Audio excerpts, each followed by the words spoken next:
They took it took a backhoe to steal the ATM and then leave with it. Let's see if what Anderson would think about that one. What's going on, brother? Dude, I'm having quite a morning. Holy shit. Oh, so why should you? About the same as that fucking guy trying to do that. Jesus Christ. Why should actually? So it's funny because why should you be any different? It's been the same thing in our collective world here for the last about 18 hours on our side. So good, we can have a wonderful morning together. I checked in. I fucking showed up in Cheryl's show this morning.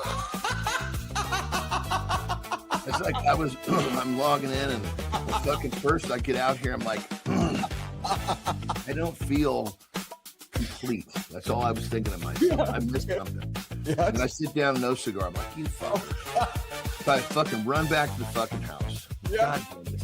Yeah. And at this point, I'm supposed to be logging in. That's 5:12. That's my cutoff day. I'm like, you fucker, I got to run to the house. Get back up here, fucking log into Cheryl's show. I'm like, oh, Jesus Christ. It's 100 deeper, and I just keep going deeper into the deep end. You're like, oh, that doesn't look like Millis at all, actually. Well, at first I heard her voice. I thought, oh, shit, but Cheryl's on this. I'm like, no, that's she's got a guess. That's her background. Thank you for that. It's hard to find 5. Thank you. Yes. So it wasn't just me then. No.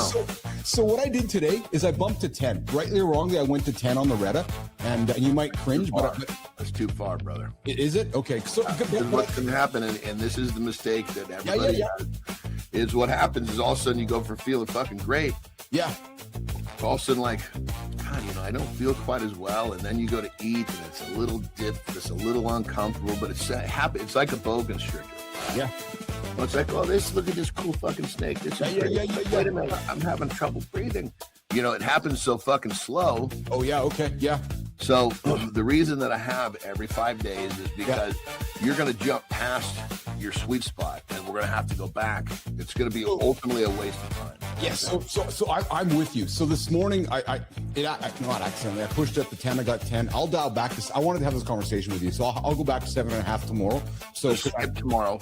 Yeah, 100. Skip tomorrow, because what that'll do is that'll take that 10 and bring it back into where, because yeah. Okay. Because eventually you're going to have to do that once or twice a week. Is that right, eh? Yeah, it's like, because here's a very standard one. Hold on. Isaiah, you can get some. So Isaiah, just hang tight. We'll answer your question in a quick second. We're talking to Peptide. Yes, guys, this is not medical advice at all. This is personal experiences and just personal research conversations between Keith and Jon. I just started my Peptide journey last week, and Jon is helping me with it. Brother, continue. Sorry. Yeah. So basically, the main thing the reason we're going to have you step back is because what we want is, ultimately, I was going to say the standard protocol. That's what I was saying was. First week, 0.5 milligram. Second week, 1 milligram. Third week, 2. Mom or my mom are doing this. I think we might have to go and do this show together, watching them do this. But look at this, Joanna Class. Jimmy, let's run this, man. Show Johnny this woman, man. She is awesome. Look at this committed segment. 100-year-old gymnast. Jon, actually look at her arm strength. She gets up. Clearly never stopped. That's exact. Look at that. She's 100 years old. Yeah, it's like she never stopped. It's like the fucking farmer that's 90, that's still out there fucking digging a hole with a shovel.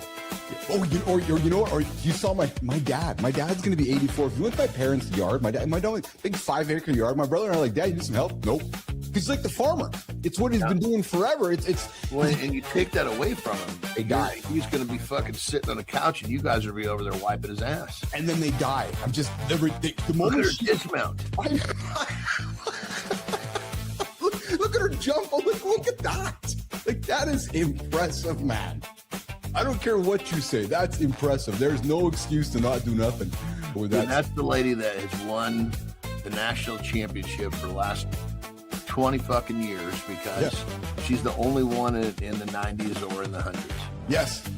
Yeah, exactly. Yeah. That's pretty cool, man. That's pretty cool. So, hey, your house everybody's gone? Yes. And I'm 5. This is. Well, are you saying that we're waiting for other people to help us, and we're not taking 100%. accountability to bring ourselves along. Well, yeah, because it's like, well, it's back to trust. Well, hey, that grocery, I as a human will trust the fact that that grocery store has food in it because somebody said it's safe for me to eat. It's actually not. Yeah, I know. Right? It's There's like, a lot to take for granted. that's my point. Yes. A lot. Right? So because somebody could say to me, Keith, but how are you putting that peptide in you if you don't know where it's from? Yeah, but the alternative is, I don't like the alternative. Think about the alternative. What's the alternative? I got a 50-50 chance knowing that it is good for me. Yeah, I know. Well, look, we talked before about my own journey. I'm on a GLP-1. There are times when I think to myself, like, is someone going to come, 20 years from now and say, like, okay, everyone's going to turn green and your brain's going to fall out, as a result of taking these medications all the time. Yes. But at the same time, I'm taking accountability, and then, the benefits for me are outweighing the rest of it. Well, that's what it comes down to. But you have to take care of yourself, though. Do I have to take care of myself? No, you have to take care of your own agency yourself. Oh, yeah, absolutely. But again, I would say that many of in our generation, we just, my elbow's sore, I'm going to go to the doctor. The doctor's going to tell me this. It's going to make me feel good about myself, but nothing's really changing. Yeah, no. You're not taking agency of yourself at all. And hello, I always say this, and Dwayne and I talk about it all the time, that he'll always say, like, it's practicing medicine, which means they're practicing it. Yes. Right? You know what I'm saying? Like, they're practicing it. They don't quite all know they're practicing and figuring it out on the way. I love that. I love that. It's like you say that I'm not perfected yoga. No, I'm practicing it. Practice yoga, right? Yes, you put the reps in. Yes, exactly. And so you do, even as a patient, you have to have personal agency. You can't just take, that's why there's second and third opinions. You can't just take what one person says. You still have to be accountable. You know what I mean? You have to be your own advocate, your own health advocate. For more chaos like this, watch the previous episode. Keep the caffeine armed. The full show is up next.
He got the title. He got the raise. He got the house with the kitchen island nobody sits at. And somewhere between congratulations and circle back, He got promoted into the wrong life. today we're talking about men climb the ladder. Win the applause. And still wake up wondering who the fuck they became.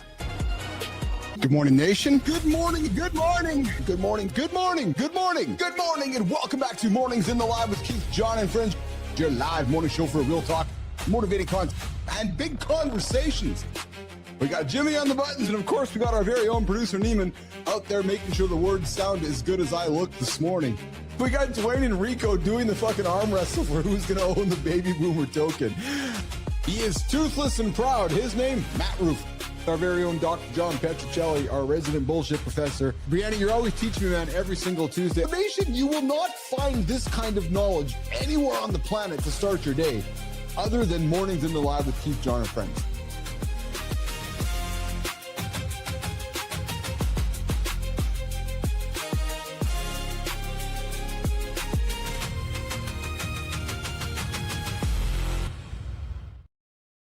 Boo. Hey, good morning, everybody. Welcome back to the big show we call Mornings in the Lab with Keith, Jon, and friends. Hey, where did I go? There I am right there. Hey, so why do most men get promoted to the wrong thing in life? Yeah, I don't know. Hey, Jimmy, am I up on screen there today? I think one of my screens might not be working, but I just need to know if I'm up there loud and proud. I hold the horses, nation. I gotta find my stuff going on here. Jimmy, am I looking good? Jimmy, am I looking good? Jimmy, good, excellent. We are loud and proud. Good morning, everybody. Welcome back to the big show we call Mornings in the Lab with Keith, Jon, and friends. Hey, if you're just coming in from Roofy's show, welcome. Good morning, everybody. Every day, Matt Roof starts the network at 7:30 right here on the Mornings in the Lab Live Authority Network. Hey, we got a fun one here today, guys. We got some Security Cash, 30 ways to wreck your life. Yes, we got that one too. And hey, if people were in Davos a couple weeks back I'm not suggesting you were, but why is it that sex worker demand spiked 4,000% in Davos? Yeah, true story. And hey, folks in Fort Wayne don't know what the hell's going on. Some guy cut off his genitals and he set them on fire. Yeah, hey, Cheryl, you walked into the lab right at the right time. Oh, hey, nation, I got a brand new nickname here today. Jimmy, today's the unveiling of the brand new nickname for the handsome chief. Yep, thanks to my sister from another mother. Yeah, you are now being introduced to the young one. Yep, that's it. So officially, I think I might be officially resigning the handsome chief. I'm now called the young one. Yeah, courtesy, because Johnny always teases me that I made my nickname myself. Well, maybe some truth to that. I got somebody to give me a new nickname, Jimmy. I'm now the young one. Yeah, I'm now the young one. True story. So hey, to everybody out there, welcome to the big show called Morning to the Lab with Keith Billis and Jon Anderson. I'm the young one. True story. The handsome chief, a.k.a. the young one. So love it, love it, love it. Thank you to Cheryl, who's dropped me the brand new nickname today. Yeah, exactly. The young one, Petro. That's it. That's it. The young one. Because I know I'm younger than Anderson. I know I'm younger than our boomer himself, Mr. Dwayne Whitaker. I know I'm younger than Cheryl. And Petro, I think I might even be, oh no, I think you're actually younger than me. I think I'm younger than Roofy. So yeah, there it is. The young one. With all of you guys every single day right here on Mornings in the Lab. Thank you to my sister, Cheryl, who's anointed me. Yeah. Cheryl's like, oh no. Yeah, it's true, Whitaker. Yeah, you have set the wheels in motion. Brand new merch, brand new shirts, brand new hats, brand new life. The young one coming to you live, 8 o'clock Eastern time on Mornings in the Lab. Yes, true story. Oh, I love it. Jimmy, I'm loving it, man. Yeah, the young one. Yeah, that's it. Yeah. Petro, I was born old. You be the young one. Yeah. No, I'm not young blood. No, that was a movie. Do you guys like Young Blood? It wasn't a bad movie, yeah? I think, was it Emilio Estevez? And who else? Young Blood. And I think it was Young Blood 2. Yeah. Hey, whatever happened to Emilio Estevez? Yeah, so you guys ever wonder? It's, I don't know. Yeah, anyways. Yeah, the young one. Yeah, I know what you mean. The young one. Yeah, so merch. No merch yet. No, I'll let everybody else. I'm going to rant about merch for a second. Sorry, I'm going to rant about merch. I love everybody that starts their businesses. I'm selling this, but I'm selling you my merch first. Really? Come on, everybody out there, come on. Seriously. That's like saying, I want to sell a bunch of Apple services before I sell the phone. Or it's like, I want to sell a bunch of everything else before I sell the book from Amazon. I love how everybody just kind of gets themselves all disorganized with merch. It's just because we can sell merch, everybody wants to sell it. No, nobody wants your merch. Here's the thing, I'm sorry. Nobody wants your merch. The only people that want your merch is your friends and your family. And the only people buying your merch is you. Because if we all have our own merch, what is it, like an incestual thing? Yeah, I'll buy Cheryl's merch, Cheryl will buy my merch, I'll buy John's merch, John will buy my merch, I buy Petro's merch, Petro buys Sullivan's merch. It's like a big incestual closet. I'm sorry, I don't agree with it, hence I haven't jumped on the merch train. It's true. It's absolutely true, 100%. Good morning, Sullivan. Hey, Sullivan, did you miss it? I'm now the young one. Yeah, Rob Lowe and Youngblood. Oh, and Anderson's going to love calling me the young one. I'm telling you right now. I know that he's waking up today. And he's like, oh my God, Billis has a new nickname thanks to Cheryl. And I know that for sure Anderson's going to be just jacked about that one today. Yeah. Oh yeah, Patrick Swayze was in Youngblood too. Holy smoke! I feel like I'm on Roofy's show right now, talking about all this good stuff he taught. I think I'm going to change my show like Roofy's. Yeah, he just has good shit. Yeah, 100%. Oh yeah, Kiss was a rock band that really capitalized on merch. Yeah, they sure did. They absolutely did. Yes, they did. Kiss was good at that. Kiss for sure led that. And you know who's a really good person, who's doing a really good job of that these days too, and he's got a fight coming up this weekend. You got Conor McGregor. Yeah, he has done a wonderful job creating just a bunch of noise around merch and just around everything, actually. But just hold on. Hold the horses. To those of you just tuning in, what's up with the guy in Fort Wayne cutting off his dink, setting them on fire, and torching the garage? I can't wait to throw that one at Anderson this morning. Oh, yeah. So, and Petro, that is not bullshit. No, true story. Yeah, so the guy's that angry in his life where he's like, yeah, I got to go cut my nuts off. I'm going to go. So he cuts his nuts off. He sets them on fire. Like, that's just, nation, just pause. Yes, this is a morning show that we talk about things nobody else talk about. I guarantee you there's nobody right now waking up on the Today Show or Good Morning America or Good Morning World where they're talking about some guy cutting off his nuts, setting them on fire, and torching your garage. Yeah, there you go. So next time you drive by a house with a garage on fire, just ask yourself if the guy torched his nuts. Yeah, Youngblood should be nicknamed since it was a hockey movie. And yeah, I know, brother. Yes, Petro. I love it, Petro. I absolutely love it. And hey, you guys have heard us joking about this one too. We're going to get into this one, SpaceX. Yeah, a little bit lower. Yeah, a little bit lower today. Oh, and hey, gets this one too. And this one kind of makes me sad. Well, I don't know. It's life. But here, the young one's going to attempt to do this one. Total eclipse of the heart. Yeah. Bonnie Tyler dies unexpectedly, 75 years old in the Portugal hospital. Yeah. So there you go. All right. Well, Jimmy, I've yadded enough. What's funny, guys? We're working on this brand new show for our friends over in the Roofing Authority Network. So the entire team is looking in that direction. And man, are they doing a good job. So I actually don't know what we have for today's show here today. So hey, Jimmy, do we have a morning loop? Because if we have a morning loop and start the morning loop, it goes right now. Good morning, nation. Yesterday, the team got forced into leave. That's not a break. That's digital betrayal. Nobody asked us. Google Workspace sneezed once, and suddenly we're being treated like expired browser tabs. They called it an update. My screen called it access denied. My feelings called it disrespect with Wi-Fi. The worst part? They thought we'd enjoy the rest. Preston spent 6 hours arguing with a loading icon. That icon had attitude. It spun, it knew something. I wanted answers, not a tiny circle of judgment. Now we're back. Nation, keep leaning on us. We're still in process, but at least the loading circle stopped judging Preston. Let's start the morning loop.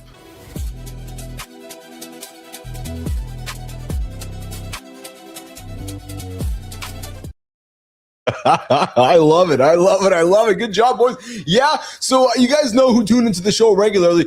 Google tossed us a massive curveball in the last 48 hours. And I got to be honest, I may have dropped the ball. I saw a note from Google a few weeks back, but I got to be honest, I thought it was just like, because it said, no action required by you. Like, all right, no action required by me. What they didn't tell me was they weren't going to bring back what they were taking away.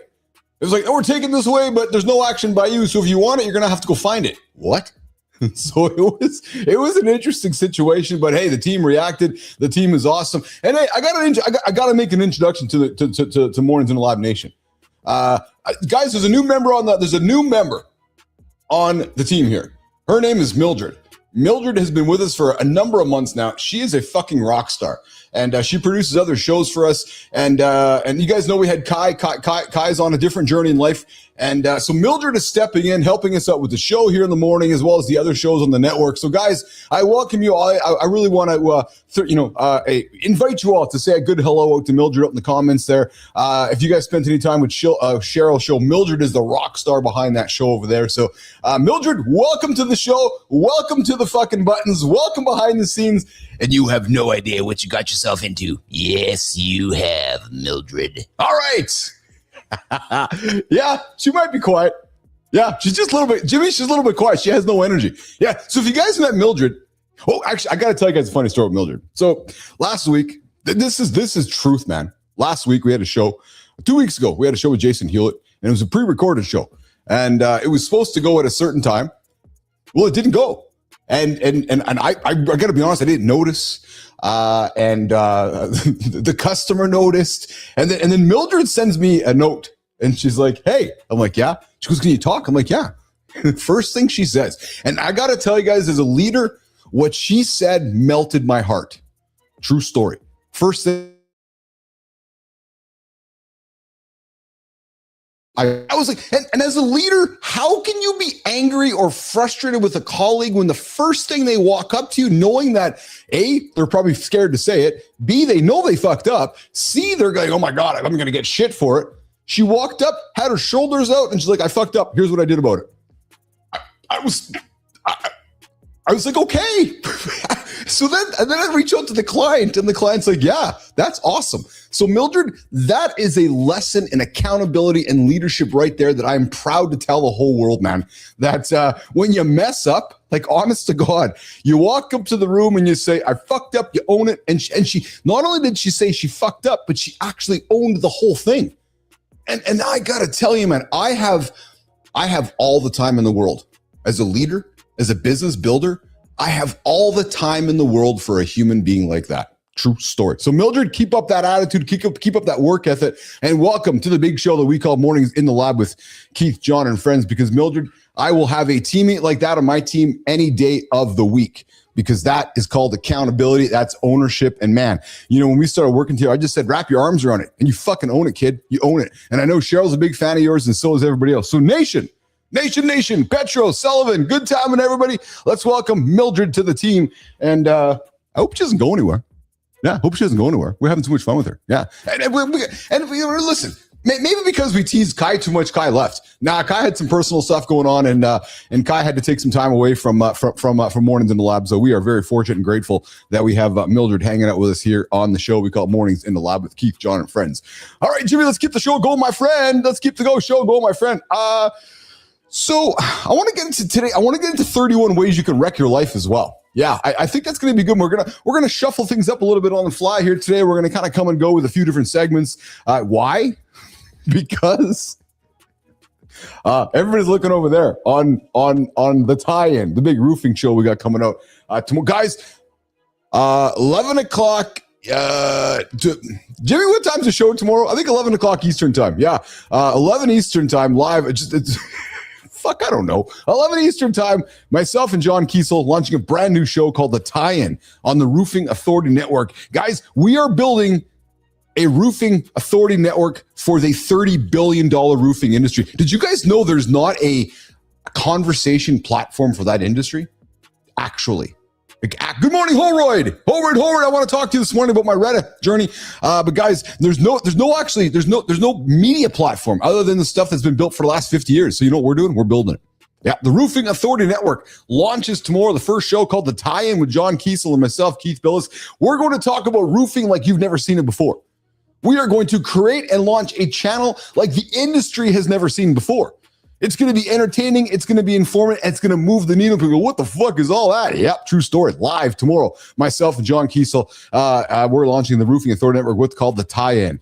Hey, Holroyd, so this morning, I didn't do my Reddit today. No, I listened to Kiesel. I'm sorry, I listened to Anderson, and I dropped back on my. So I got no Reddit today, just the glow stack, and I am going to continue tomorrow. So yeah, there's my little update.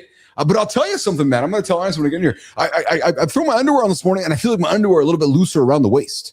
So I'm just again, but I don't know if it's because I'm eating better, sleeping more, but doing all the things. Yeah, talking about Roofie? No. Hey, I'm talking about Roofie True Tide. Yeah, the brand new product I got called Roofie True Tide. Yeah, I just syringed myself with it. Roofie, you can name that, man, the Roofie True Tide. Yeah, true story. All right, listen. Hey, Bonnie Tyler. Man, Total Eclipse of My Heart. Did you guys not love that song? How could you not love that song? Total Eclipse of My Heart. Well, listen, Bonnie Tyler passed. And here we go. She died unexpectedly, passed in a Portugal hospital yesterday. Hobart, it does work fast, eh? Yeah, it absolutely does. The 3-time Grammy-nominated Welsh singer behind Total Eclipse of the Heart. I think it sounded just a little bit like that. Yeah. Oh, there we go. Yeah, that's it. Oh, yeah, she was hot, man. She was smoking, absolutely smoking. I wonder if Anderson pulled one out watching her. Oh, there is Anderson. Let's bring him into the lab. Jimmy, let's bring the boy in. There he is. There he is. Good morning, Ron. How are you? Good. How are you, pal? A little less discombobulated today. Well, good, because the whole team over here is discombobulated because we're working on that brand new show for the Roofing Authority Network tomorrow. So everybody's working really hard over there and coming in to spend some time with us. Hey, Bonnie Tyler, Total Eclipse of the Heart. She passed yesterday, about 75 years old. Good song. She was hot too. You know, I remember the song, but I don't remember the person, because I remember you were privy to all the videos and shit that I wasn't watching. Yes, you're correct. Yes, yeah. She was. I was going to say I don't recognize the person, but I totally recognize the song. Oh, you totally recognize the song, yeah. And then if you'd see her, like, oh yeah, that was so. Yeah, there she is there. Yeah, so she was. I know when that first song came out, we would have been the guy who was like, oh yeah, she's pretty hot. She's hot. Dude, that's how the early is. That's how those bands, they got on the map. A good video, you were done. Oh, it's so true, eh? Yeah, 100%. Yeah, back in the olden days with the videos. Yeah. How are you, man? How was your last 24 hours? I'm so eager to chat with you about my journey. I'm just kind of eager to get into it. How's your last 24 hours? Good. Still a lot of rest, but I'm feeling like I'm getting my batteries charged. I can tell. There's a rejuvenation of energy in you here today. Yeah, a little while. Yesterday, I could tell I was starting to chomp at the bit. I could tell I needed rest, but at the same time, resting, I'm getting that itch to get up and get shit done. Yes. That's a good itch, because up until yesterday, that itch did not exist. So I'm officially, I guess, a week in. 7 days in today. Tomorrow morning will be like my full, the full. I did not do my Reddit today. Talking peptides, guys, with Kaith and Jonai this morning for a few minutes here. As you guys know, I started my peptide journey 7 days ago, and we're talking with my coach here about it. My coach, my mentor, my brother. Oh, hey, before we do that, Jonai. So I know how much you love my self-proclaimed nickname. I just know how much you love it. Well, listen, brother. I know I got. Just so you know, it's anybody who does this. Well, you're just one of the very few who actually sticks. But you've stuck with it a long fucking time. I got to give you that. Well, brother, I'll tell you something, man. Today might be a massive day in the world of mornings in a lab, because this morning, our sister, out of the blue, she's like, "Hey, young one." I'm like, "Oh, the new nickname, the young one," because I'm younger than you. I'm younger than Cheryl Whitaker. I'm younger than Dwayne. What? Who said this? Cheryl Whitaker. She's listening right now too. I mean, that's not a bad nickname, but it's surely terribly not unique to you. That's what makes a good nickname. You know what I mean? I know. So listen, I went to, so I gotta go from my big peptide thing to you. Okay, so I told you yesterday that I went up to 10, and you said no, you got to go back to 7.5. So, and you said don't do today, so I didn't do today. So I took back to 7.5. Yeah, I'll go back to 7.5. Which you were probably closer to 7 than 5, but that's fine. Yeah, you're right. You're absolutely correct. Yeah, 100% there. So I just got to find the middle of the 5 and the 10 to know that that's 7.5 with those. And you just, all you're doing, it's, keep in mind, you whatever methodology you use to get to your 5. Yes. Use your, because if you stick with whatever you're doing, there's going to be consistency. Bingo. That's exactly it. Yeah, 100%. So I took that off. I ran my glow this morning. I did my test on IPA last night. So I got to be honest, I'm feeling good. Now, granted, I went for a walk with a buddy yesterday who'd be a peer of ours, who was like, dude, I keep hearing about this stuff everywhere. And I said, well, I've stepped out to take the journey. Let me tell you what I'm talking about. Let me share with you. But here's what I'm really focused on, Anderson. I think you'd be proud of this too, is that I'm like, dude, I said, I'm like, yes, I'm taking peptides, but I'm not going to stand here and say like, that's the fucking holy grail. I'm making sure I'm doing 2 things right now. He's like, what are the 2 things? Right. I'm like, oh, yeah. Well, yeah, because it's actually because it's like, you're right, because it's not magic, right? It's like, okay, 2 things. Oh, what were the 2 things I was thinking? You thought you were going to tell me about the magic trick. And then I was like, I'm going to sleep earlier. He looks at me like, what? I go, yeah, sleep. He's like, why? I go, well, because we know if we sleep longer, we live longer, period. Boom. And then secondly, I want to be strong. So if I want to be strong, I got to eat. So I said, Greg, I'm getting to sleep on time, and I'm eating every 3 hours to fuel my fire. So Greg just told me who it was. So I was using the process of elimination. Who it knew wasn't AJ. Yeah, I know it's Greg. You haven't met Greg before. Yeah, I love because AJ would not have. He would have understood what you were saying. Yeah. I love Greg. You'll love Greg too, man. Greg is awesome, man. Greg is such a good dude, and he's the same challenge as us. Greg loves his cereal. I'm like, Greg, dude, those hours. He goes, I know. Between 8 and 10 p.m., I'm battling the pantry. I'm like, I know. We all are. So we were talking about that. Yeah, battling the pantry and wasting 2 hours. Yeah. He's like, Keith, it's like 7 o'clock comes and I'm waiting for, he's like 8 o'clock comes and I'm like, I'm waiting for like 9:30 to go to bed. I'm like, Greg, me too. That's why I just went to bed. I'm just making the habit of fucking going to bed because I recognize I'm more productive in the morning. And, and the thing is, keep in mind, everybody, if at fucking 8 o'clock, you spend a magnificent 90 minutes with your wife, good for you. Yeah, but I don't see many people doing that. No. Period. Yeah. 100%. So if it's just time that you're fucking wandering around, go to fucking bed. Dude, speaking of wandering, I'm on a meeting with the team yesterday and in the garage. I was in the garage just doing some work, and I like to go and do standing meetings sometimes in the garage, and I was outside with the 2 dogs. And then I'm in this meeting and Lauren comes out and she says, Brookie said she saw Charlie. I'm like, what? She goes, she thinks she saw Charlie wander away. And Charlie never wanders. I'm like, what? So I fucking run away. And Charlie has this vestibular disease, like this disease. I guess it's like dementia for dogs. Well, fuck, man. She's wandering around in the neighborhood across the fucking, like across my yard. She never leaves and just do. I'm like, oh my goodness. That's the next chapter of my dog ownership, I guess. So I went and grabbed her. You have some sort of fences or to keep them in? I don't, but she's never, ever wandered, ever. So yesterday was that moment of, okay, I guess she's in wandering phase. I got to keep my eye on her, Johnny. Yeah. Yeah. We've always had different, just because they're pit bulls, because if they get out, if it's not their fault, they're going to be in big fucking trouble. So we keep 100%. Theirs. Yeah. In both houses, there's no matter. I mean, they got a front and a back. They can't get. I've got plenty of space, but they're not wandering without us. Yeah. Got you. That makes it. If you get something like that, it'll let her wander all she wants in a place where you're not freaked out. Well, that's exactly it. Exactly. So it was a reminder of that yesterday. But back to my peptide journey. So I wake up this morning, underwear feeling. I could tell my underwear feeling a little bit looser around my waist, like my waistband, right? Yeah, like that's the waistband, because we wear those. Athletic underwear. Yeah. Yeah. And that waistband is big, and it's meant to grab. Bingo. Yes, exactly. And now it's kind of like bunching, right? Like bunching up around the waist, because it's my belly was protruding a little bit, right? So it's now I can tell it's like I'm going a little bit of like a little bit, like not a lot, but like, you know what I'm trying to say? Like I'm coming in a little bit, right? So, but I want to say this, though. I feel great. I don't think anybody quite understands what you're doing unless you make that sound a little louder. There we go. There we go. Yeah. But I want to. That was just a little. That was like an outskirts of an R2D2. Dude, you have no idea how often I drove around rural Canada in my olden days of selling stuff. Dude, I was the fucking sound machine. I just sit in my truck. I don't know. I don't know that helps our relationship.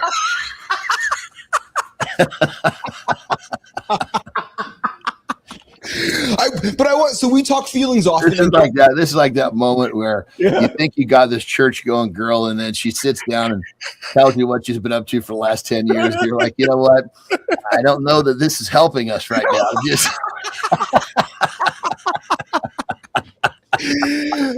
So I was so funny because I was talking with Greg yesterday, and he's like, so how do you know? I'm like, well, Greg, here's the thing. I don't know. What I'm really working on is how I'm feeling.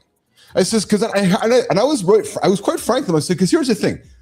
Sure, it's actually a bit of ridiculousness of it. I got this bottle with some powder in it. I got it from somebody I trust, but what the fuck do I know? I said, so sure. And I've said, but here's how I've arrived at it, Greg. Wait, real quick, I love that. You said you're very correct at this moment of time. No more ridiculous than fucking at one point in time, some fucker stood up in front of a huge crowd and said, this little thing that I'm holding in my hand is going to be a computer, a radio, a this, 100%. And that, and the other. Yes. Yeah. You know what I mean? But right now, that's where we are.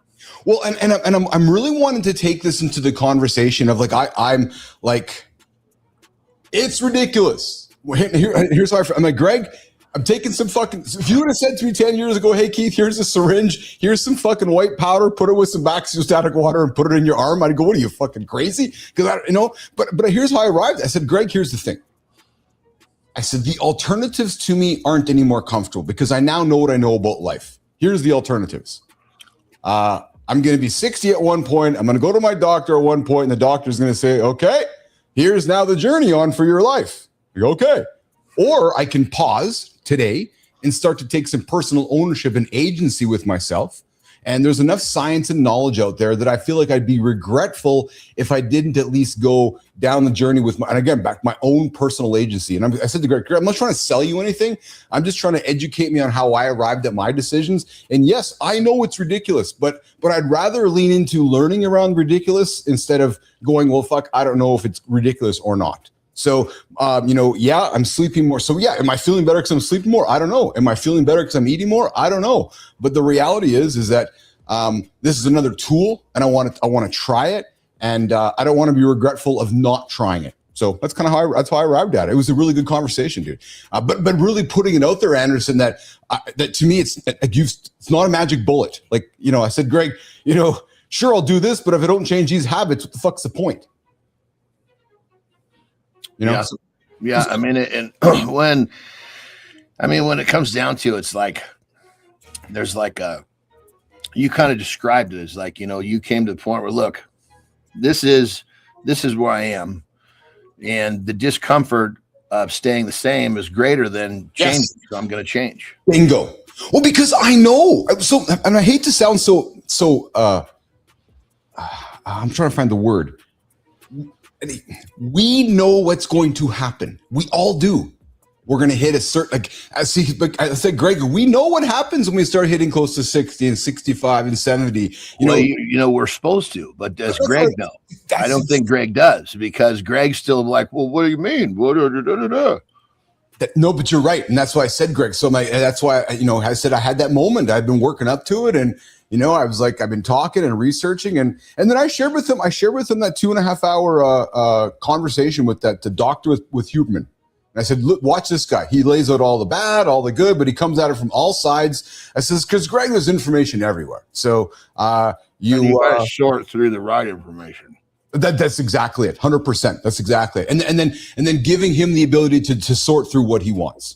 Right. So I said this to Greg too. I said, Greg, would you trust a guy who has been putting stuff in his body for 30 years, or some doctor who has no clue about what he's talking about? He's just subscribing it to you because that's what the pharmacist says, and because there's truth to that. Right. There's truth that what's going on barks better than real. Absolutely. Good morning, Rico. Cliche. You don't want to sing cliche. No, we don't want to sound cliche at all. Is Greg the gentleman that just bought into McDonald's franchise? Nope.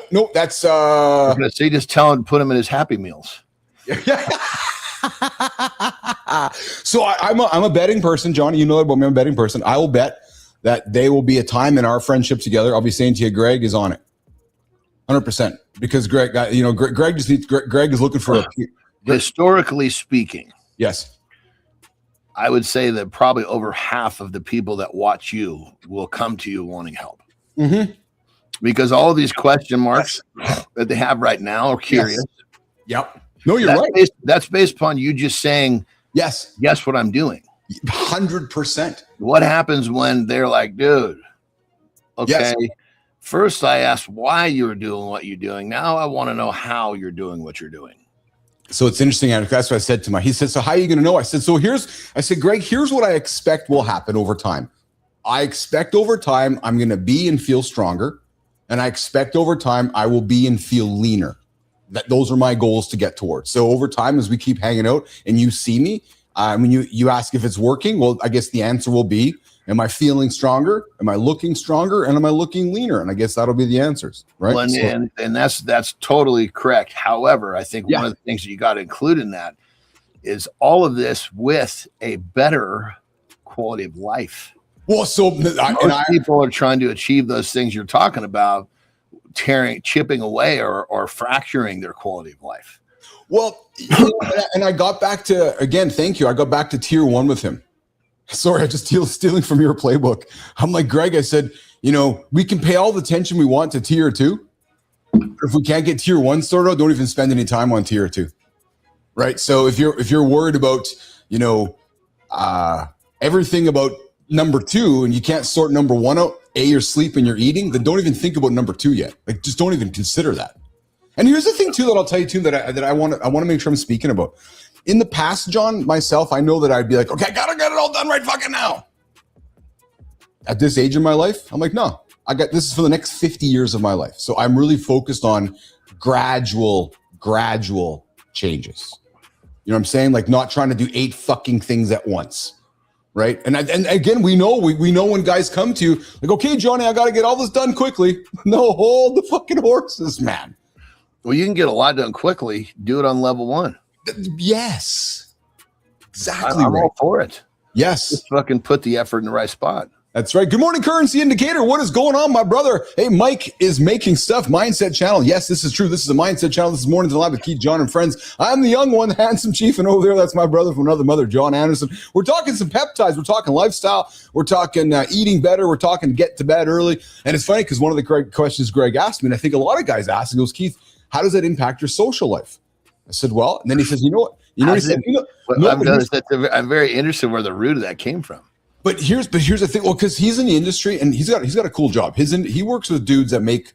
Oh, I want to be cryptic because I don't want to. So he works with professional athletes and agents. So he helps invest money for pro athletes. Like, he works with dudes that make a lot of money and helps them invest money. So a lot of his job, Johnny, is socializing, right? Going to events and doing lunches and dinners and working with, like, you know what I mean? Like, just the behind the scenes stuff, right? So what is it? So he's more talking about level 1.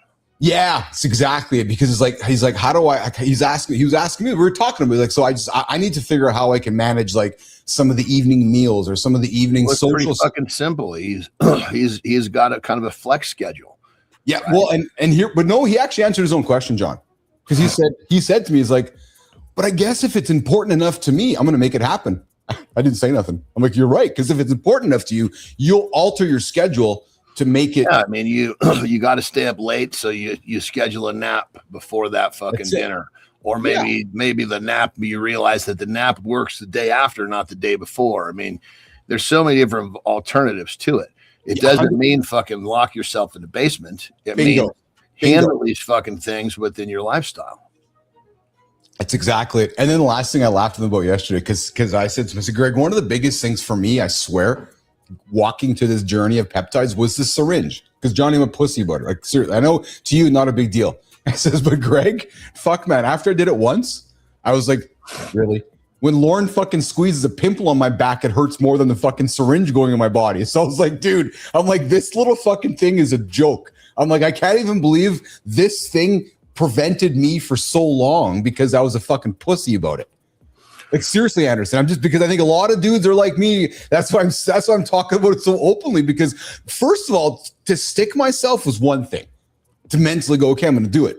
Right. Maybe you didn't have apprehensions the first time you did it 1,000 years ago. But when I did it, I was like, really? Like, I was like, fuck, I looked in the mirror like, you fucking pussy. Like, you were that scared for that? Like, well, it's just, you had yourself worked up into a position where it was worse than it was. Yes. But tell Greg to say, these fucking athletes that you're sitting across the table from, they're going to fucking appreciate that you're doing the shit you need to do to be fucking at the top of your game, because you're working for them. He knows that too. And he's 100%. Some guy's going to fucking handle my money and he's fat and he's getting fucking hammered at the table. Get the fuck out of here, dude. 100%. You're supposed to be the fucking designated driver to make the decisions around. Yeah. These fucking people should be stoked. They say, you know what? No, this is, if I'm going to handle your business, I got to be on point. What was really cool about it too, Johnny, was that, so he operates in circles, as you can imagine, where these conversations happen often, right? So he's like, dude, I just was at a wedding with a bunch of athletes, and obviously the conversation was out there. He's like, so that's why he was eager to chat with me and learn, because I've now stepped up as a peer, right? So he can now he now has somebody who's in the game where he's like, so then the questions of legalities and illegalities and grayness, I'm like, Greg, here's the best way for me to present it to you. It's actually your gray market satellite dish. Like it's your satellite dish, and it's your body. And, it's just like Sullivan said, I love it. I said, we talked about your personal agency. I'm like, Greg, I came down to me. I want to make the decision for myself.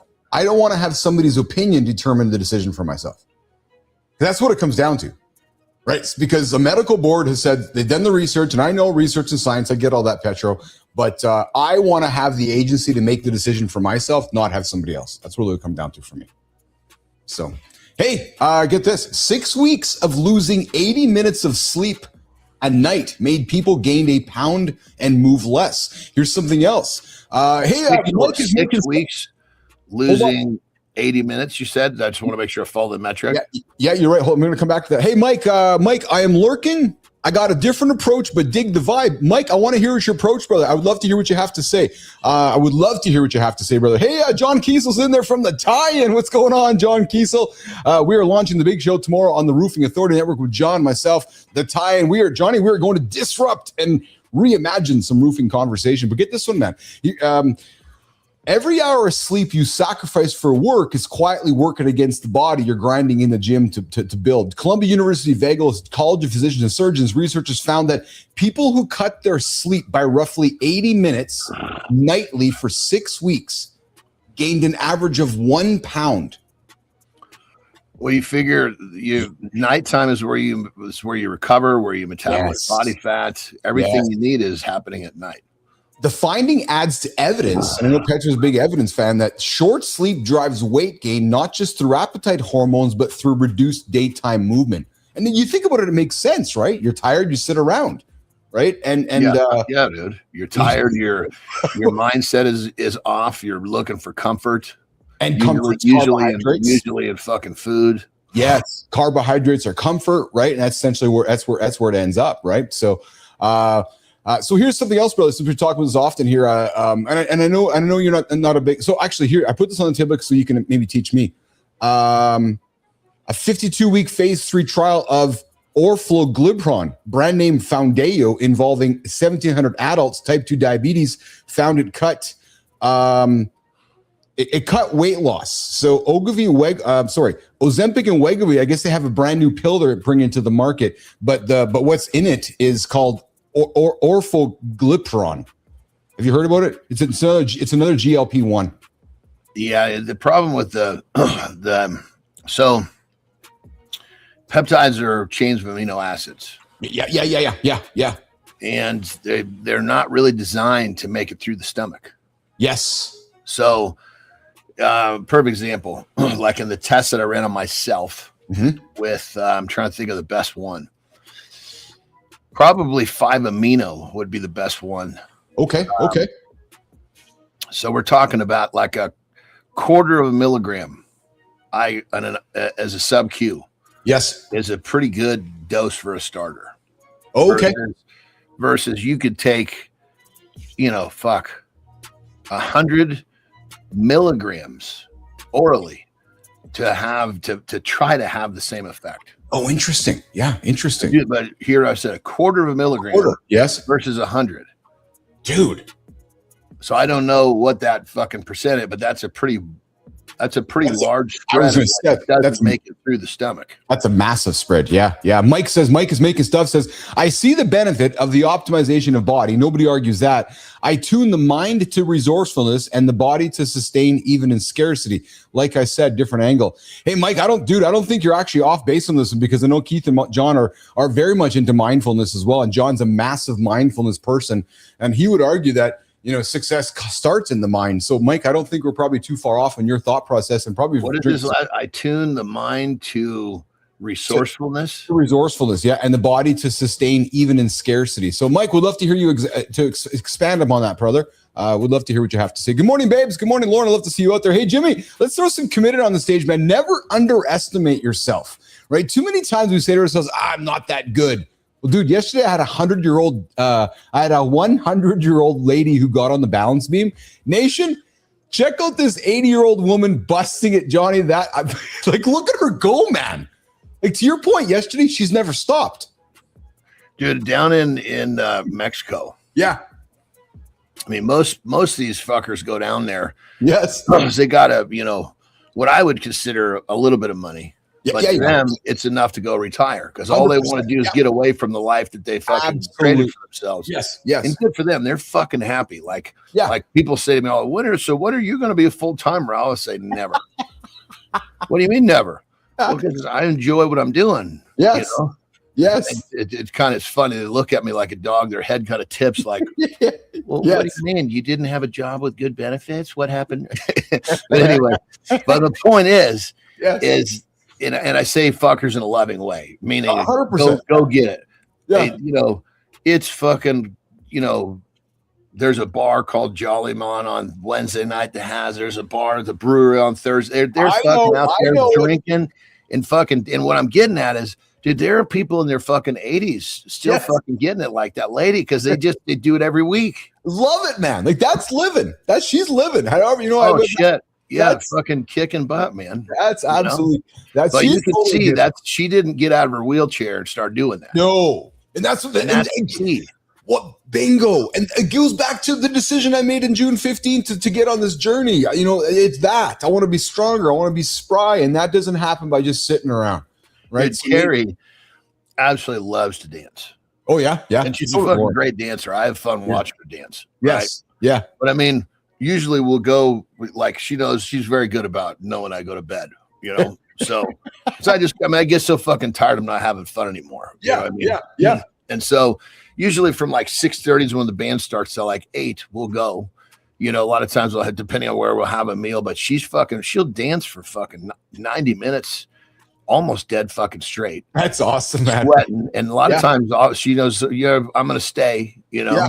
She'll stay there. She might fucking dance for 2.5 hours, almost nonstop. Sweaty, just loves it. So, I mean, it's like if for all of you guys, if you can think of an activity that you would love to do daily, start fucking doing it. Doesn't matter what it is. Just moving, man. Just moving. If it means putting on some fucking music and fucking, getting down in your own living room, do it. Hey, Rico, I know it sounds cliche, my brother, because you're out there listening, but I know you spend enough time with us on this show that what we stand for. Nation, Keith and Jon get up, as our collective peers to help you guys get up and get moving. Seriously. Right? You look at Jon, you look at me. We're not trying to offer any magic. Like, seriously, just trying to create awareness where it's like, you know what? I heard something Anderson said today or Bill has said today. I'm going to go for a walk, go for a dance. Good. And if that's the first step, man, it makes me happy to know makes that man happy as well. Johnny, we got Mike coming back in the comments saying, how there's those videos, jacked bros curling a bag of quick read getting a pump, but Miguel comes by, grabs a stack of 8 bags and climbs a ladder, optimizing versus necessity power. That's fair. And then he says, one is raising the bar higher, the other is seeing how deep you can dig. Oh, okay, sure. Yeah. I can see that. I'd say that maybe, Anderson would maybe relate to that in the squat rack, Mike, where, the squat rack we think is really perhaps, I'd suggest most humans see the squat rack as its strength. I think if you ask Jon, and I think I even agree, and even AJ, the squat rack is all about the brain. It's that mental energy. It's that mental energy to dig deep when you get into the squat rack. Hey, Johnny? Yeah, I think I agree. I think what he's talking about is basically just having a different position. Whatever his deal, whatever his quote was, one guy's curling the bag, another guy's seeing how many bags he can lift up the ladder. Yeah. About optimizing every situation. Yes. And the brain, if the brain can fucking actually lead the body. Yes. Most time the brain will fucking redirect the body the wrong way. Oh yeah. Well said. Yeah. Well said. Thanks. If you can have the brain lead the body, look the fuck out. Oh, yeah. Mike, well said, brother. Thanks for joining us on the show this morning. Thanks for hanging out in the comments. And if you haven't subscribed, Mike, I would invite you to do that. We show up live here every single Monday through Friday. Matt Roof starts it up at 7:30 with us. We'd love to have you on the network with us. Hey, Jon, so did you spend any time watching what the hell was it? Where the hell's the show? Full House? Remember Full House? Bob Saget and John Stamos in the gang? A little bit. Yeah, that was one of the shows that the kids liked. Yeah, exactly. The two little girls, anyway. Exactly. Yeah, me too. And so apparently there's some news kind of breaking here. And I'm bringing it up because it would almost be like you and I, where the actors, Stamos, Coulier, and Bob Saget, for the first few years, they hated each other.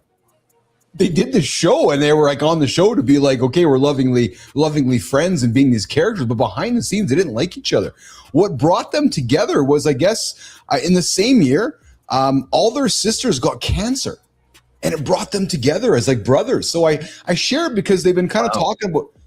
They were talking about how, men, how a brotherhood comes together perhaps behind the scenes, right? And just how you're bonding over a tragedy or bonding through a situation. And, we've both been around enough men where sometimes men don't want to talk about things. And he's like, yeah, we were on the show. We really didn't like each other, but this thing brought us together. I thought it was quite neat because we all would have watched that thinking they were all buddies, but actually they weren't.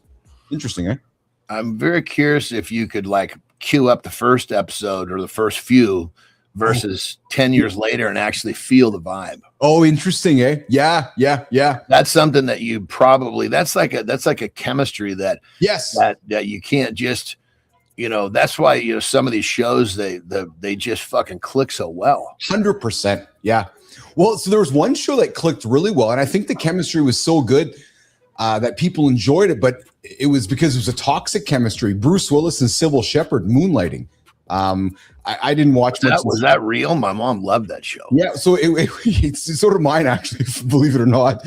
Well, their drama was real, and I guess they hated each other, but I guess they created enough chemistry on the show that it created good content. But it's well, you could kind of see that became part of their show, though. Yeah, it did. You're absolutely right. Because they would fucking fight and hate each other, and at the very end, they would show little bits of love, like a little smile, like, oh fuck, I guess next week will happen. Yeah, the friction. Hey, there was no friction in Davos, Switzerland. So Davos, Johnny, is every year where they have like the big the economic forum and world leaders show up in Davos, Switzerland. Eh? So they all show up for big meetings and to chart the world's path. This is funny, man. Sex worker demand spiked 4,000% in Davos the moment that world leaders arrived for the economic summit. It's funny, man. So it's, and again, it's the obvious thing, the oldest thing in the book, which is prostitution, of course. But, nobody really ever talks about where they're going for dinner. Dude, 4,000%. We're not talking 10%. We're talking from 0 to like through the roof. Guys are getting laid with a bunch of strange tail.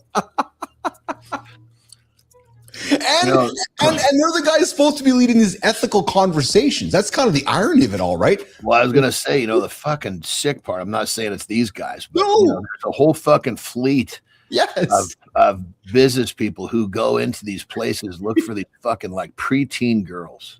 Oh, it's fucking just makes me just sick.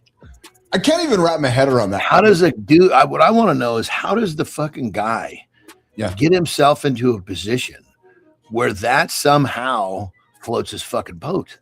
So here's my philosophy on it, Anderson. I'd like to hear your point of view on it. I think it comes down to one word at the end of the day.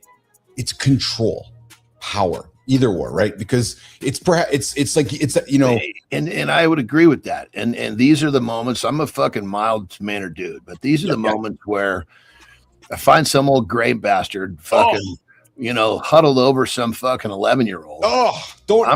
I'm gonna show this guy control for about the next 5 minutes. Don't even because that's what he needs. He needs to be I agree with you. I don't know what else. I would guess control first too. Well, you make this choice. I'm going to show you control, motherfucker. Well, because Johnny, I'm thinking in that position, you've had power over everything, right? So everything of your life. So it's like the one last little dangling, right?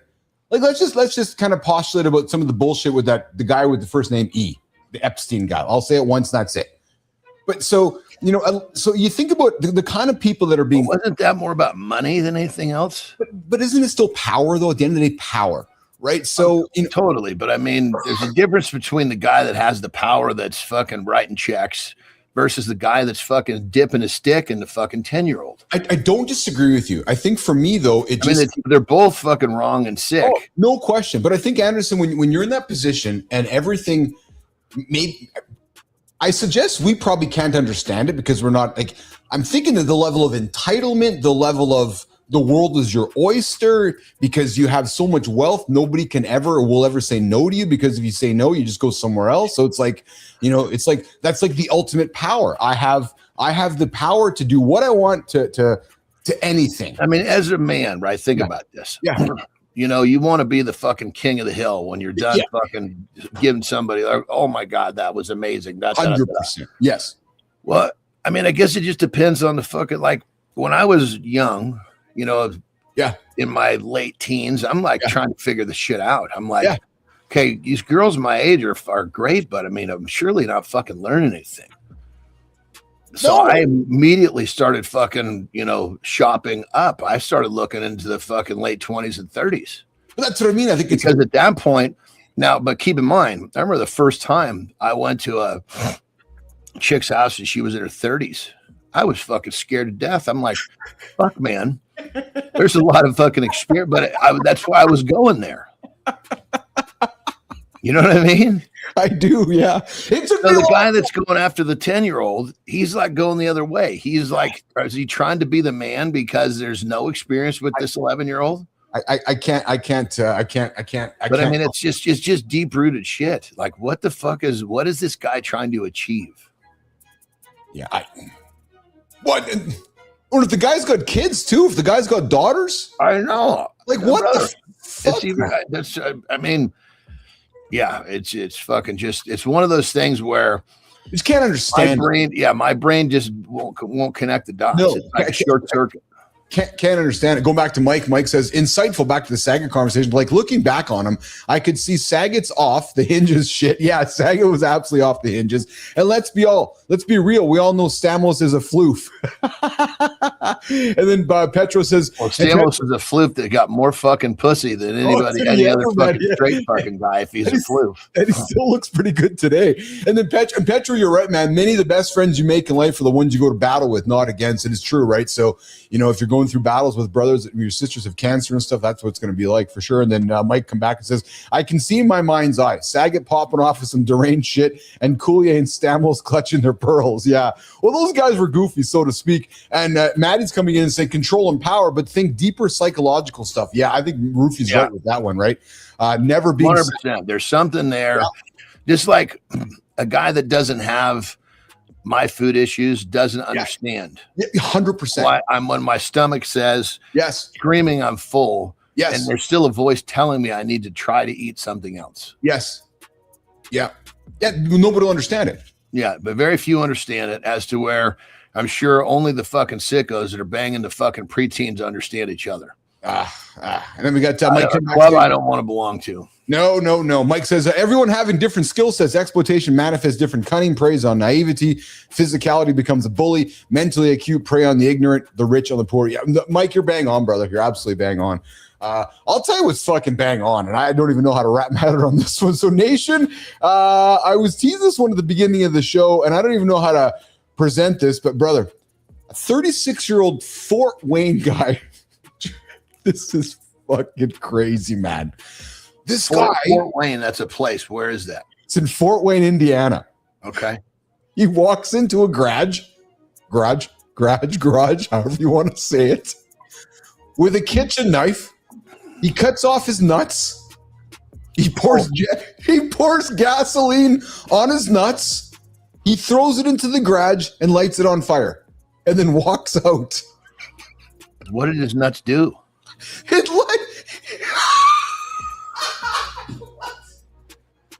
I mean, there's clearly an action for that. That's a reaction to an action. What was the action? What did his nuts do? Well, his nuts started the garage on fire. Like, figure like this, dude. If you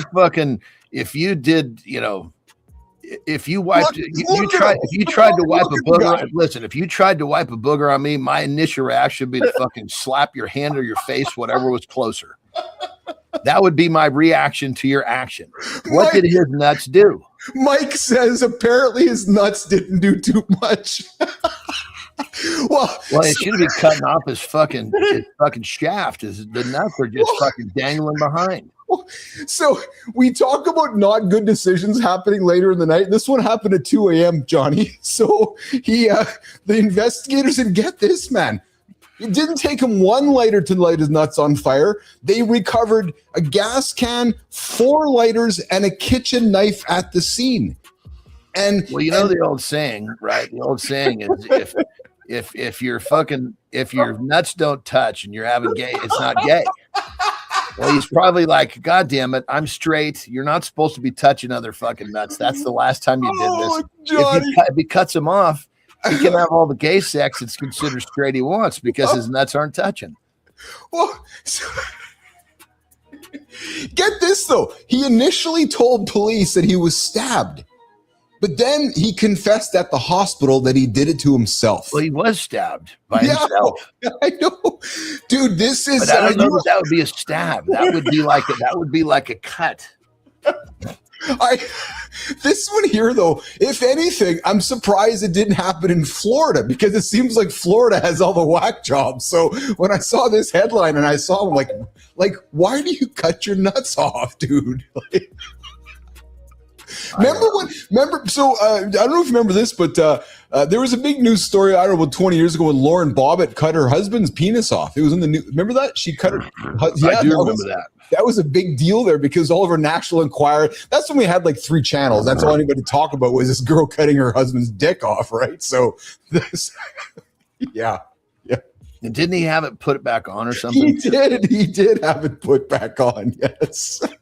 I don't imagine it worked the same. Well, I wouldn't imagine it's not working the same either. Oh, good morning, everybody. You're hanging out with Kaith and Jon Sporting on board. It's gonna laugh fucking funny, man. Oh, hey, Jimmy, you got some words of wisdom for me this morning? I think we do. Yeah, because this one might just be helpful to break the conversation up. We got some words of wisdom from Naval Rakovigan. He says, the more you do things that are natural to you, the less competition you have. You escape competition through authenticity by being your own self. If I had to summarize how to be successful in life in 2 words, I would just say productize yourself. That's it. Just figure out what it is that you naturally do that the world might want, that you can scale up and turn into a product. And it'll eventually be effortless for you. Yes, there's always work required, but it won't even feel like work to you. It'll feel like play to you. And modern society gives us that opportunity. You know, if you were 2,000 years ago, you're born on a farm, your choices are very limited, right? You're going to do stuff on that farm. Now you can literally wake up and you can move to a different city. You can switch careers. You can switch jobs. You can change the people that you're with. You can change so many things about who you are and who you're with and what you're doing, that there is infinite opportunity out there for you, literally infinite. And so it's much better to treat this like a search function, to find the people who need you the most, to find the work that needs you the most, to find the place you're best suited to be at. All right, give me this credit. So Johnny, when I heard this quote, I immediately thought of you, because I go back to something Flynn said to me back when we first started working with Flynn years back. She goes, Keith, imagine this guy, you, building a career before the internet. And that stuck with me, right? Because you're an independent contractor you're building a career in wrestling, bodybuilding, and strength without the internet, right? So that's fuck. So you back up. Say that again.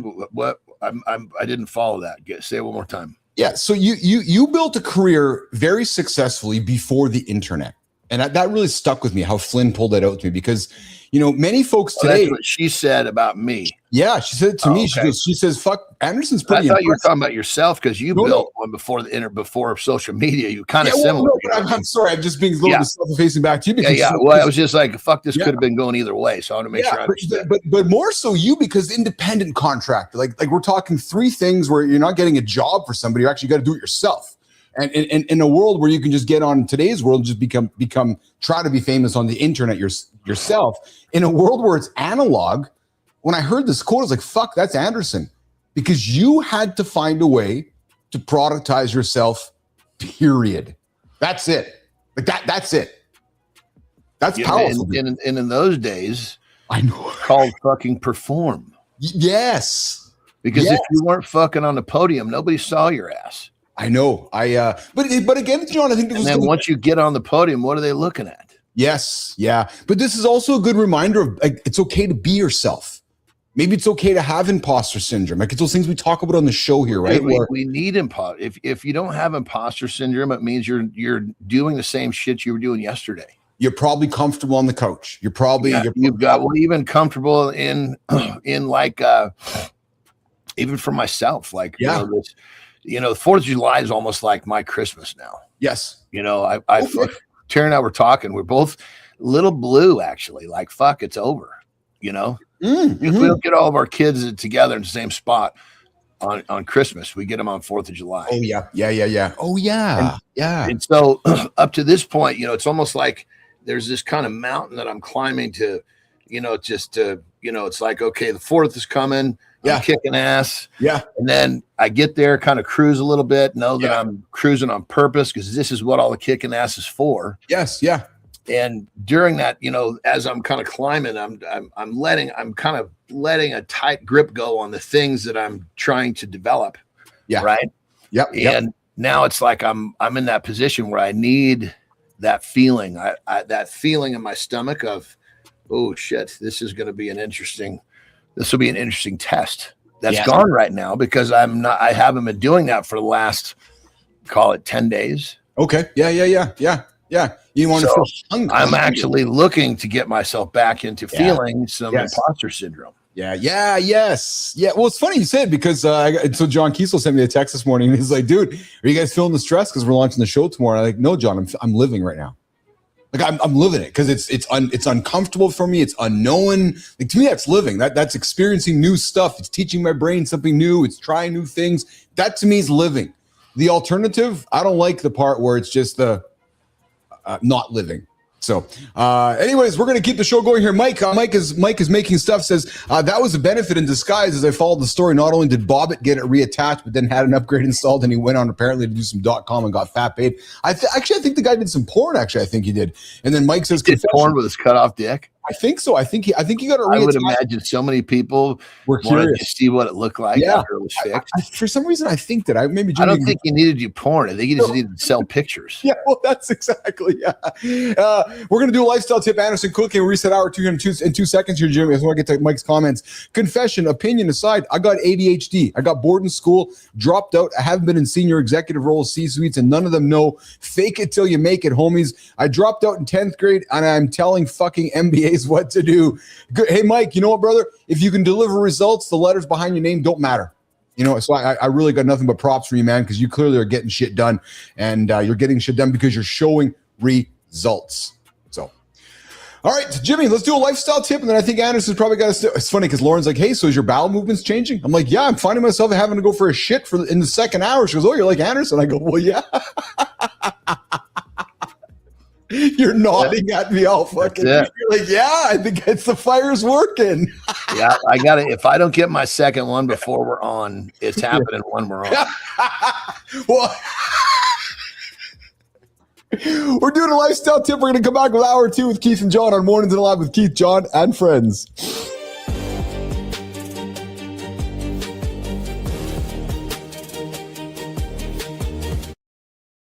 I'll take that get up, team. Good shit. Looking nice and sleek in the black. All right, we're going to run just a little bit deeper on this whole imposter syndrome thing. Somehow, this has taken a negative connotation. If you ask the people that you're trying to emulate or the people that you're thinking, man, that guy's really done it, I'd like to do something like him. If you had a few minutes to talk to him, he would tell you that he's basically faced and will continue to face imposter syndrome ongoing because he understands that when he has imposter syndrome, he's doing something new. He's, pushing the envelope. He's stretching out the boundaries. He's doing something different than he was doing yesterday. Different sometimes means news. Different means a lot of different shit. But the bottom line is different will sometimes give you this feeling, and that's perfect. So if you're one of these people who has somehow tagged imposter syndrome as a negative thing. You just got to flip the script because it's a powerful tool. And if you know how to use it, this will give you the shit that you're seeking. So ask yourself questions. These things are all about questions. How do you define imposter syndrome? Is it something that you run from or you run to? Rock and roll. Breaking news. A severe storm is making its way through the city. Let's go to the live feed.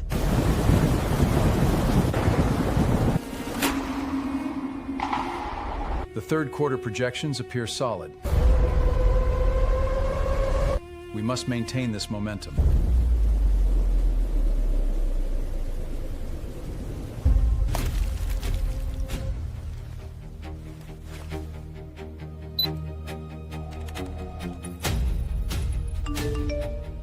Sector 4 is taking on water.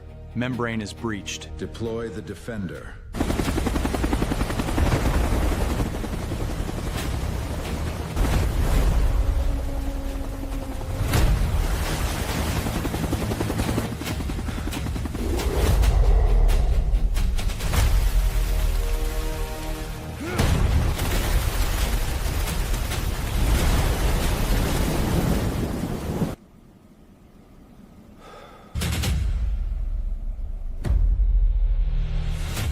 We don't just build roofs, we hold the line. We protect your business.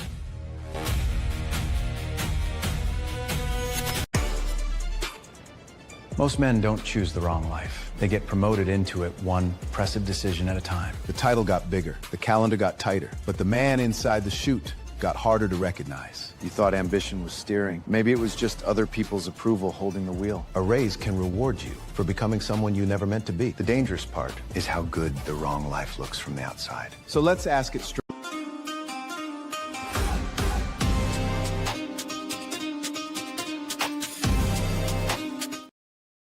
Good morning, everybody. Welcome back to the big show we call Mornings in the Lab with Keith, Jon, and friends. What is shaking, nation? Hey, we got a bunch of activity in the comments this morning. Love seeing you out there. Mike is making stuff. Mike is making action over in the comments. Good to have you joining us, Mike. If you haven't subscribed, like I said, I invite you to do so. Hey, guys, you're hanging out with Keith and Jon this morning. We're having some fun here today. We're keeping it light and loose. We're getting a bunch of good stuff on the topics here on the table. Speak it out. I'm talking my peptide journey. We're talking Bonnie Tyler passed this morning.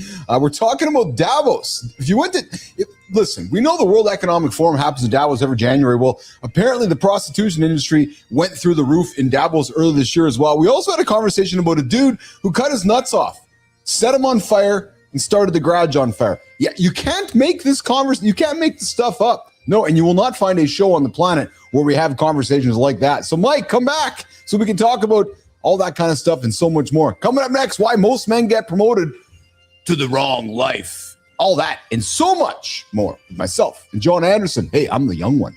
Mornings in the Lab with Keith, Jon, and friends.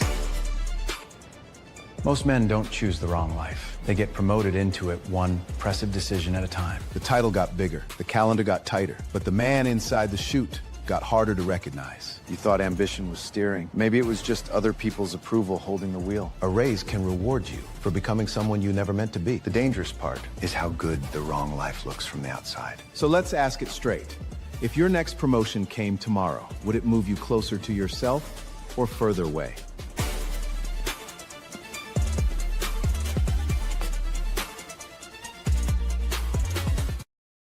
Hey, hey, Mike, how about this? Maybe a promotion is the most dangerous compliment a man can accept without auditing it. Think about that. Let's put this on the table for a second, guys. Imagine getting a promotion from your boss and you're like, it's a compliment, and you accept it. You haven't really audited it. Next thing you know, you're in this job, you're in this career, you're in this path, Mike, where you're like, holy fuck, how did this happen? Or what about this dude? The guy that inherits the ambition from their father, or their coach, or their bosses, or maybe their parents. And then they wake up one day going, fuck, I never really wanted to be a lawyer, but my parents wanted me to be that. Like, none of that ever gets examined. We just kind of, I think what happens is maybe we go through life, we put our head down, and then boom, we wake up. I think we'd admit, right, status, hell of a drug. Oh, I got status. And maybe that goes back to some of the shit we talked about earlier where guys with too much status do really gross things. Right? But think about it, right? Status. Status is a hell of a drug, and it's also the easiest one for men to mistake for meaning. How many dudes and sisters do you know that love their status, walk around the building, walk around the business, walk around in life with those letters behind their name like it's their fucking, my status? Mike says, imposter syndrome is my fuel. I remember a parable about lobsters. They have a shell, and they can't grow till they get so uncomfortable they're forced to break that shit. Love it, Mike. Nothing drives success like, if I don't do this, everything I have built is absolutely fucked. True, yeah. I didn't come this far just to fucking make it this far. Nut up, fellas. Let's get it. Mike, you are the man. You're absolutely right. Promotions are a I know, right? Promotions are a double-edged sword, because sometimes it's a boom, but sometimes it's being fattened up for the slaughter. Yes. Well, that's kind of the thing. That's why I wanted to put this one on the table, right? Because I think what happens with promotions, Mike, is that they get disguised as a compliment, when in reality we end up waking up one day going, oh, I don't even know if I wanted that promotion, but I'm sure enjoying the salary, and I'm not really happy with my life, right? It's like the job you got good at is the job you'll keep doing even if you hated it from year 2. So I thought this was quite fascinating when you think about why most men get promoted to the wrong life and what happens with that. It might be a good little conversation to play off with Petro on Friday, and leaning into status, right? It's like, okay, I got this new title in my role. I got this new role in my company, but is it really what I want? And you think about it, right? It's how socially rewarded the wrong life looks from the outside. Because when you think about it, somebody gets promoted, the whole world outside of you congratulates you, prompts you, pushes you up. It's like, congrats, congrats, congrats. But then maybe, I wonder this, Mike, is the guy who got promoted sitting back going, wait a minute, whose voice is setting these goals? And what I mean by that is I wonder if somebody gets promoted and they kind of get wrapped up in the moment, they get wrapped up in somebody else's goals and ambitions, and that person's that you think that they have your best interest in mind, and they probably do. They're not trying to set you up, but maybe in your journey you're like, oh, I don't know if I really want this one. I'm 28 years old right now, and I got this promotion 5 years ago, but I really didn't want it, but it just kind of happened, and I'm here. If you think about it, they're fascinating rhetorical questions. And I throw it out there because, we're talking to our Gen Xers, our boomer friends out there. Like, if you got that next promotion tomorrow, would you celebrate it, or would you say, wait a minute, I'm actually moving further away from myself? Mike drops in and says, yep, the real leader. My good ideas are the best ideas you came with all on your own. Dude, that's exactly it. A good leader helps somebody else with the idea and then becomes their own. I love that, man. I absolutely love that.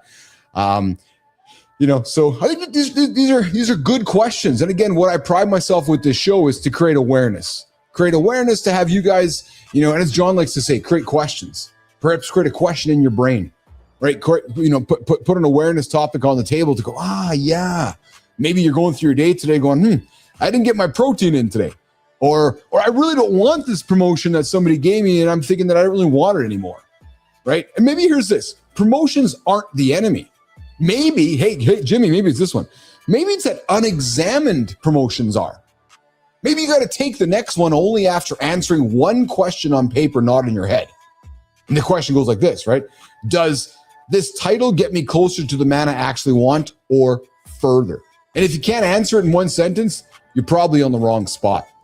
Johnny, I know you heard what I was talking about, but it's, and I know you haven't spent no time in the corporate world, but you've been around enough dudes where they wake up and they're like, wow, I got that promotion one day and I didn't really want it, but here I'm stuck.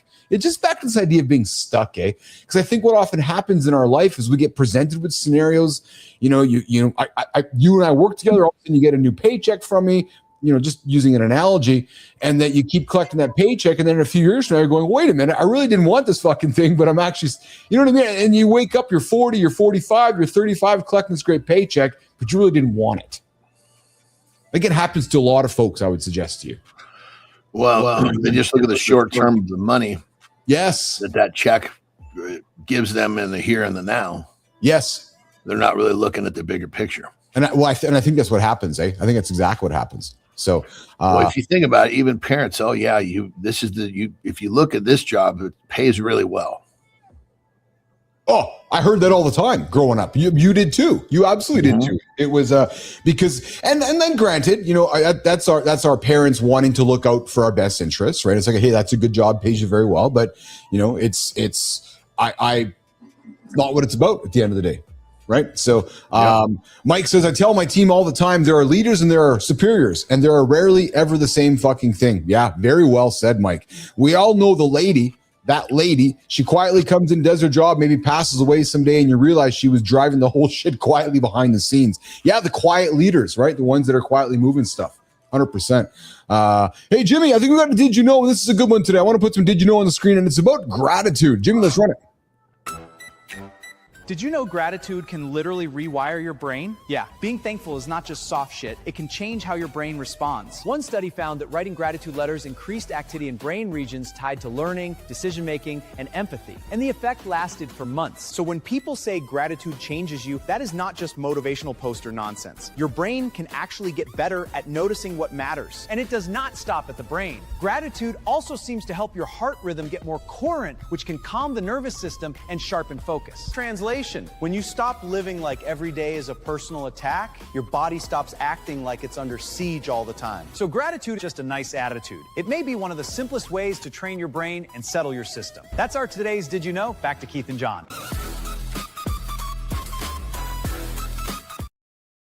I know you're a big fan of this, my brother. Gratitude literally rewires your brain and optimizes your heart rhythm. So guys, here's listening to myself and Jon today. Have you expressed gratitude today? If you haven't, maybe this moment is some awareness for you to sit back and express some gratitude. Maybe to somebody you love, maybe to a buddy, maybe your own self, maybe your own mirror. Maybe your own mirror to say that I'm happy with myself, guys. But I'd love to just because it's going to rewire your brain and it's going to give you a better heartbeat. Simple as that, man. This is there's fact here. So let's get some gratitude on the table here today, guys. Before we pivot to the Peptide desk, Keith and Jon are going to get some MOTS-c conversation. Jimmy, let's set it up. We're going to get into some MOTS-c, Johnny, over on the Peptide desk. Sterling, today's peptide is MOTS-c, 16 amino acids encoded in mitochondrial DNA and tied directly to metabolic signaling. So this is not a gym replacement. It is being studied for AMPK activation, glucose intake, insulin sensitivity, and exercise-like cellular effect. Exactly. The reason men are watching it is simple. MOTS-c levels appear to decline with age, especially around metabolic performance. That makes the promise attractive and dangerous. If a man hears exercise in a vial, he may skip the behavior that makes it matter. Quick disclaimer, everything Chief and Jon discussed today is based on Jon's experience, observations, and personal peptide journey. This is not clinical advice, diagnosis, or a treatment plan. Talk to a qualified physician before considering MOTS-c or any peptide.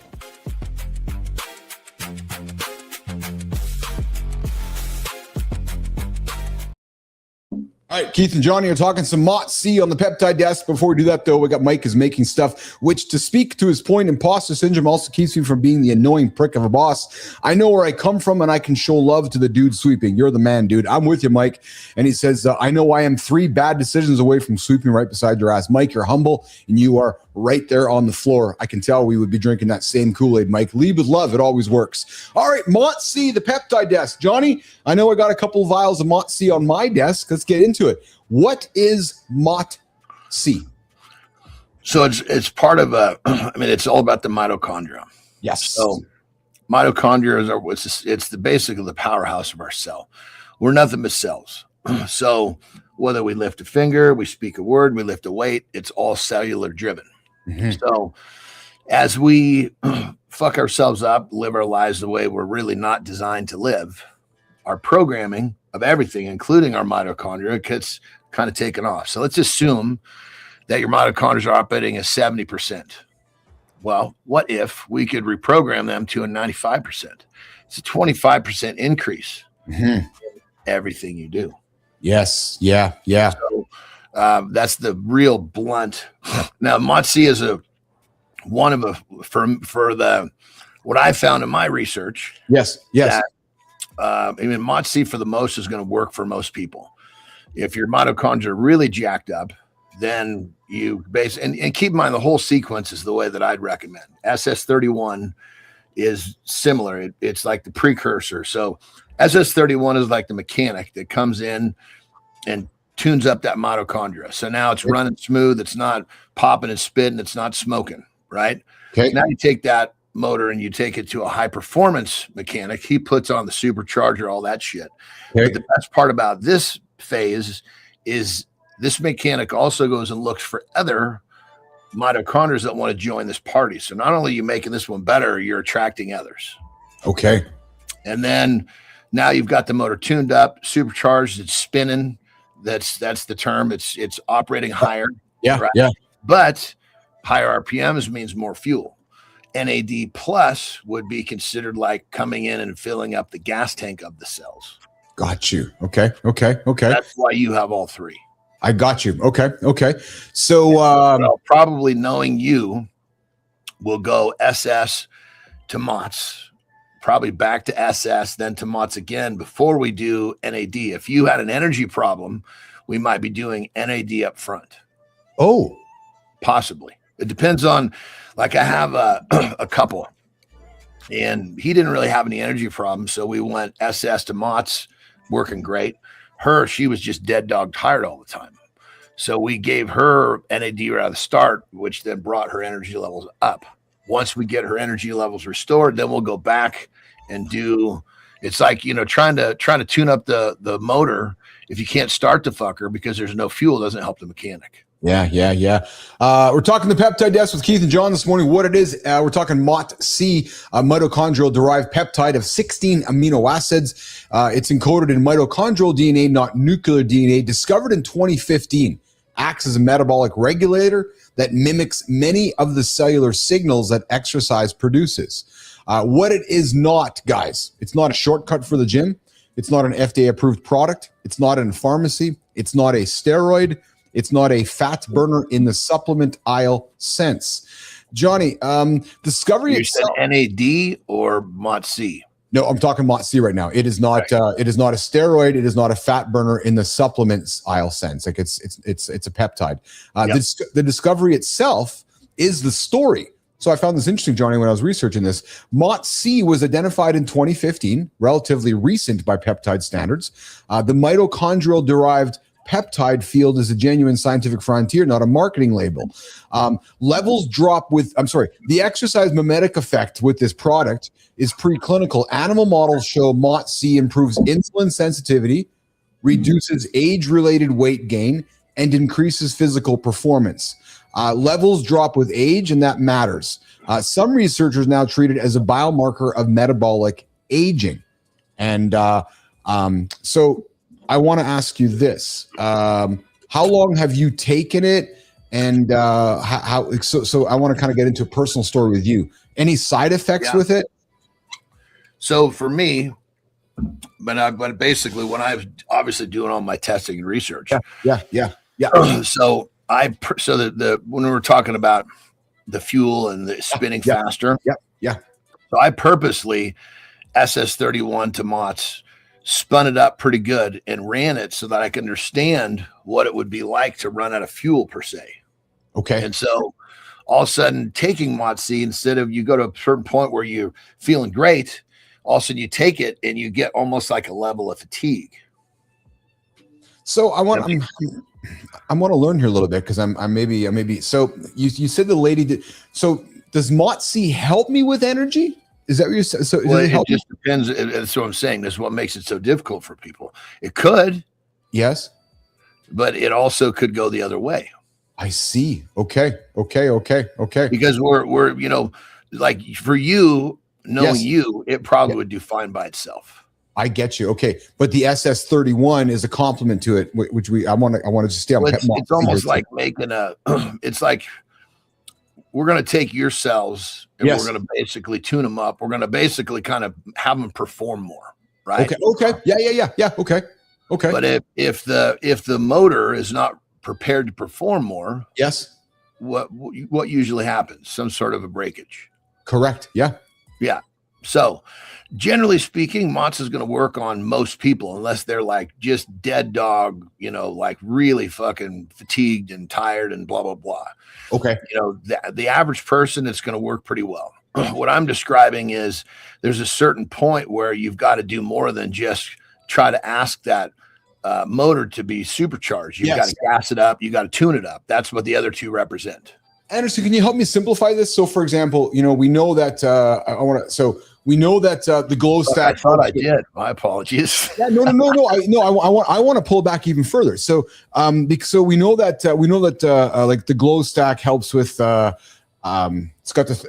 does certain Redditruted helps you lose weight. We got these certain kind of like what's the one thing MOTS-c like does? Is it fat loss, weight loss, energy? Like I'm trying to pinpoint. It's like this is go back to the cell. The cell does everything. Yes. Yeah. Yes. So it's going to help the cell do everything. Okay. So it's going to improve. Okay. So I get you. I'm following you now. I'm tracking. So it's going to improve the quality of the cell. 70%, and we get you to 95. Yes. Everything the cell does is going to be 25% better. And these are very, very rounded figures. Just so I understand. Yeah, we're improving cell quality. We're improving mitochondrial cell quality. I'm trying to really bundle it down to like a statement. Like that's what it's going to do for me. Think function. Think performance. Yes. I guess quality could be part of that, but okay, yeah, okay.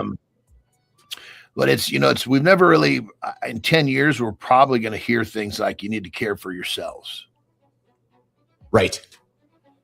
Oh, you need to care for your cells. Oh, I think not cells. Yeah. Well, and that's what's interesting because this is relatively new. We're talking a 10-year-old. Like this is not a 50, 60-year-old studied peptide. This is a 10-year-old peptide for this. Yeah, and like I remember when I got it dialed in for myself, just what's my sweet spot? Yeah, what did that mean to you? It just what I remember the most was it just felt really fucking good to breathe.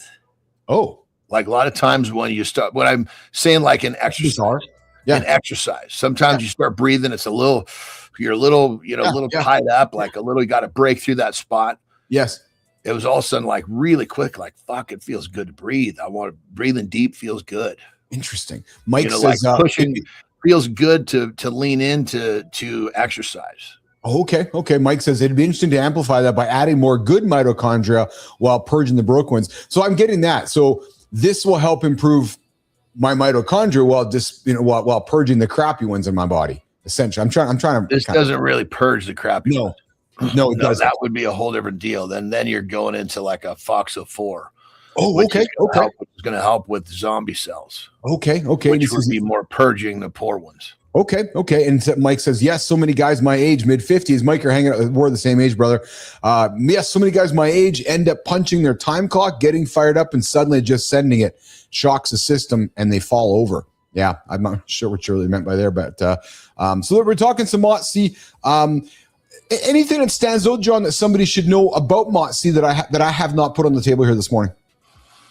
I mean, it's generally speaking, it's a pretty good peptide. It's easy. I mean, I should say, not terribly difficult to use. You can use too much. You can what they call overspun. You can get like all of a sudden the feeling of good turns into feeling of fatigue, like I was describing. Yeah. But I mean, I think from longevity, and it's a really good complement. Like pairs really, really well with Retta. With what, Retta? Well, the whole. So when we say SS31 to MOTS to NAD, call that a sequence. That's like a family, right? That whole thing is going to pair really well with Retta. Got you. Retta's carrying out so many tasks. Yes. And if the body's carrying out those tasks 25% better. That's why there's such positive energy around Retta, isn't it, Johnny? Because it's quite effective, right? It's doing a lot of good things. That's why there's such at this point, we've never seen, this is like the most what the fuck peptide we've ever seen. That's what I'm hearing. Yeah, like I got goosebumps when I heard you say that because you've been around this so long. Yeah, I mean, I remember when I first heard about it. Yes. I was like, come on. Really? Well, because it was so, normally you got Gen 1 of anything. Gen 1, Gen 2, Gen 3. Yeah. It doesn't go Gen 1 to Gen 2. Okay, it's 25% better. And then Gen 2 to 3, okay, it's 250% better. Normally those jumps don't come like that. Well, and I will tell you, this has been on our time. It absolutely does. And I believe this has actually been on our time together because we've been hanging out for a couple of years now. And that meant maybe you've known about Reddit for 5 or 10 years longer than I have. Maybe it hasn't been around that long. That's what I mean. Like this is if this was available during my bodybuilding career, oh fuck, this would have made a difference. I mean, the new guys, I'm telling you, like the old school bodybuilders, are almost kind of pissed that the new guys don't have to suffer the way that the old schoolers did. Oh yeah, of course. Because the suffering is what showed, what you're fucking made of. Absolutely, it did for sure. And this is, I don't want to say short, brutal. I mean, I can remember times where a couple weeks left, and I'm like, fuck, I'm looking at 2 weeks. I'm like, I honestly don't know if I have it left in the tank to do this 2 more fucking weeks. Then my coach was like, hey, look, you only have one theoretically, because the last week we start fucking pulling it back. Yeah. But I mean, you are so fucking tired, and you've done the same fucking shit over, and it's like you got a boa constrictor on your neck. Yeah. And as the day gets closer, it just keeps squeezing off your air. Interesting. You're like, fuck, do I have, with the squeeze that's happening right now, do I have the distance to make it? Yeah. Hey, but with Retta, it's the guys are not having that trouble. I haven't, I will admit I haven't. So it's funny. So Greg asked me yesterday, so how are you measuring this? I said, well, Greg, I'm not stepping on the scale, and I'm not going for body fat percentages with AJ. I said, I'm purposely not, because that's not my mission for me. My mission for me is when you take my shirt off, I look leaner and I'm stronger. I don't give a fuck whether I'm 180 pounds or 500 pounds or whether I'm I need to start including quality of life into this too, because quality of life. I mean, granted, everybody wants to talk about how you look and how you perform. Yes. But when you add in my quality of life is better as I get these things, now you're talking about, it's like people like these three don't belong in the same group. Yeah, no, well said. Well, 100% well said. But my point to Greg was that I wanted to get his mind thinking away from traditional ways we measure, which is great. Yeah. I haven't even put batteries in my fucking scale. Like I have no clue how much I weigh. I don't. Well, you've already, and it'll be fun at 30 days to step on there. Well, yeah, like right now, you feel a little better. Your underwear getting baggier on your waist already. So these are the paychecks that you're living for. That's exactly it. The little paychecks, brother. It's exactly it. Let me ask you this. So I know I got to get you out of here, but so one of the things I'm reading about Retta, and I'm drawing my own conclusions based upon what I'm reading and others seeing, because we know how the body works. When my resting heart rate is up, my body burns fuel, and I believe what I'm seeing is that Retta is increasing our resting heart rate. And when that's happening, right? So when I'm mechanisms. So for example, when I'm sedentary and sitting, my body's burning more than it was last week when I wasn't on Retta. Am I understanding that correct, Johnny? Yep. Yeah. Okay. So there's the almost like being on a very mild. It's like you're mildly moving when you're not. Yeah. Well, it's funny because that's what also Greg's like, what happens if you go off it? And I'm like, well, if you go off it and you go back to the old lifestyle, you're gonna go back to the fucking old lifestyle. So again, you got to stay on number one. You got to stay number one. You got to get the fucking lifestyle. Say, well, what happens when you're alcoholic? Yeah. And you're clean, and then you go back to the bar. What happens then? Exactly correct. 100%. Because they'll relate to that. Yeah. Yes. Yeah, 100%. Mike's wrapping up, says, I wonder, MOTS-c sounds promising. Do you need any biochemical adjustments to work along with it? Maybe more magnesium, CoQ10, like just adjustments to the supplement strategy. Johnny, any comments from Mike there? Any thoughts? CoQ10 would be more of a brain thing. But, huh? What? I'm sorry, what's CoQ10? Is that a peptide? That's what he put in there, CoQ10. Yeah, no, I know that. But is that a peptide as well? No, it's just something you get off Amazon. It's like it's more of like a brain fuel thing. Oh, okay. I got you. So, but I mean, keep in mind, Mike, if you're wanting to really go through the whole kit and caboodle, you got to give your body the raw materials it needs to benefit from all this. And CoQ10 would be one of those that would affect most of the brain, along with some alpha GPCs, some acetylcholine, and probably some L-acetylcarnitine would be good. That's all brain stuff. Because keep in mind, when your mitochondria start moving, it's going to affect everything. Yes. So your brain will sharpen up a little bit too, which means it can be burning more of its raw materials, which means if you don't have that, it's very difficult to get everything the brain needs just in our diets today because our food quality slips so much. So shitty. Yeah. So I start my day off every day with CoQ10 as part of it. It's alpha GPC, CoQ10, acetylcholine, and L-carnitine. I believe it's L-carnitine. Yeah. Okay. Cool. All right, brother. I'm going to speak for you. I believe I think you're enjoying this journey with me as much as I am, man, because you can see I'm having fun with it, and I'm curious, and I'm asking questions, and I'm sharing, and this is fun. Would you not agree? Sure. It's well, fucking- I'm also looking forward to, because I look to do this vicariously through you, is that, you know, like all my daughters are on Reddit. It's completely changed them. Oh fuck! Like my middle daughter, I hadn't seen her in person for a while. Dude, tell me. Oh Christ! Yeah, you say change, like physically or mentally? Like, what do we say? Define change to me. Well, because she's normally, I mean, you see someone lose 30 pounds. Yes. And their skin is usually a little pasty. They're kind of fucking, yes. you know, they don't look good. No. She's lost 30 pounds. She's just fucking vibrant. So first the little one did it, then the middle, then the oldest one. I shouldn't say oldest. She's the middle one, and she's literally like, I watched this. Okay, bitch, what are you doing? And she said, "Talk to dad." Oh, I love it. Well, I mean, you know, listen, it's really meaningful for me to hear you say you get to live vicariously through me, because we spend. Well, I was going to say, because the part I was getting at was, I don't have a son. Oh yeah, right. So watching you with carts is going to be a lot of fun. Yes, yeah. Especially because he's a young athlete. Yes. And you know, granted, you know, younger people, you know, a lot of times their programming is not fucked up. Mm-hmm. But when when you want to train hard and you want to be able to train more often, speeding up the body's healing is, I mean, peptides can do that very, very easily. It happens all the time. So whenever you're ready, whenever he's ready, we can start fucking helping him. Because I know we talked about GHQ for one purpose, but that also is going to help with reducing inflammation.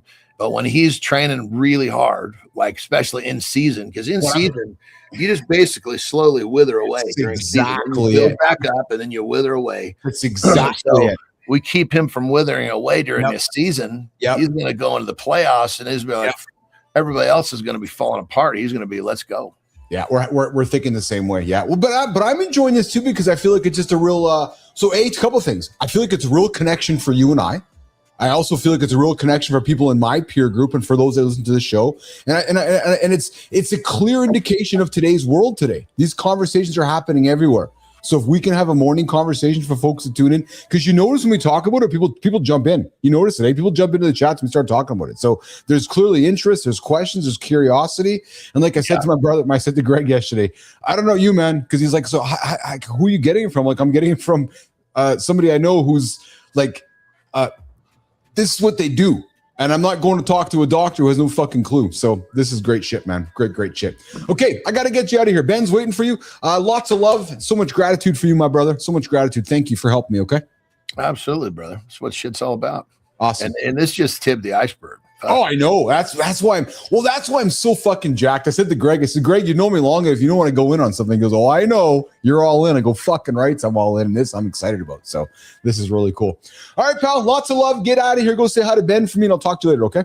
Have a good loop, my brother. Beautiful. Good morning, everybody. Johnny's out of here. We got Mike making stuff over in the comments. Felt. He says, I felt after my divorce, I dropped like 30 and looked like a freaking skin bag for a bit, but I leveled out. So after my divorce, I've dropped a bunch of pounds with my beautiful, beautiful love, Lauren, and rocked and rolled along the way. And I think I kept it off for the most part. Absolutely kept it off for sure.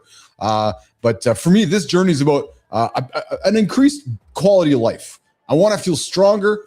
I want to feel better. I want to be stronger, and I want to age gracefully. All right, nation. Jimmy, my bowels are going crazy right now, man. Yep, true story. I got some confessions here, and I'm not. Both ends of the bowels, Jimmy. Yeah, true story. So listen, how many seconds do I got to go empty the tank? 62. Good. Oh, 32. Good. 62. 62. I'm coming back. Got a morning focus. That's up next. Nobody is coming to care our life into alignment. That sounds brutal, but it returns ownership to the only person with daily access. Systems can support us, but they cannot live for us. They won't train our body, fix our marriage, or choose restraint. We call it waiting for the right help. Sometimes it is fear dressed as patience and comfort dressed as research. The cost rarely arrives loudly. It shows up in weaker health, thinner trust, shorter patience, and years we cannot reclaim. Personal urgency is not isolation. It means we stop assigning responsibility to people, systems, and circumstances that cannot do our part. People can love us, coach us, and stand beside us. They still cannot live inside our discipline when choices get uncomfortable. The first move does not need a perfect plan. Water, a walk, the truth, the phone call, one adult decision counts. Keith is about to take this further. Before we lead a family, team, business, or future, we have to lead ourselves.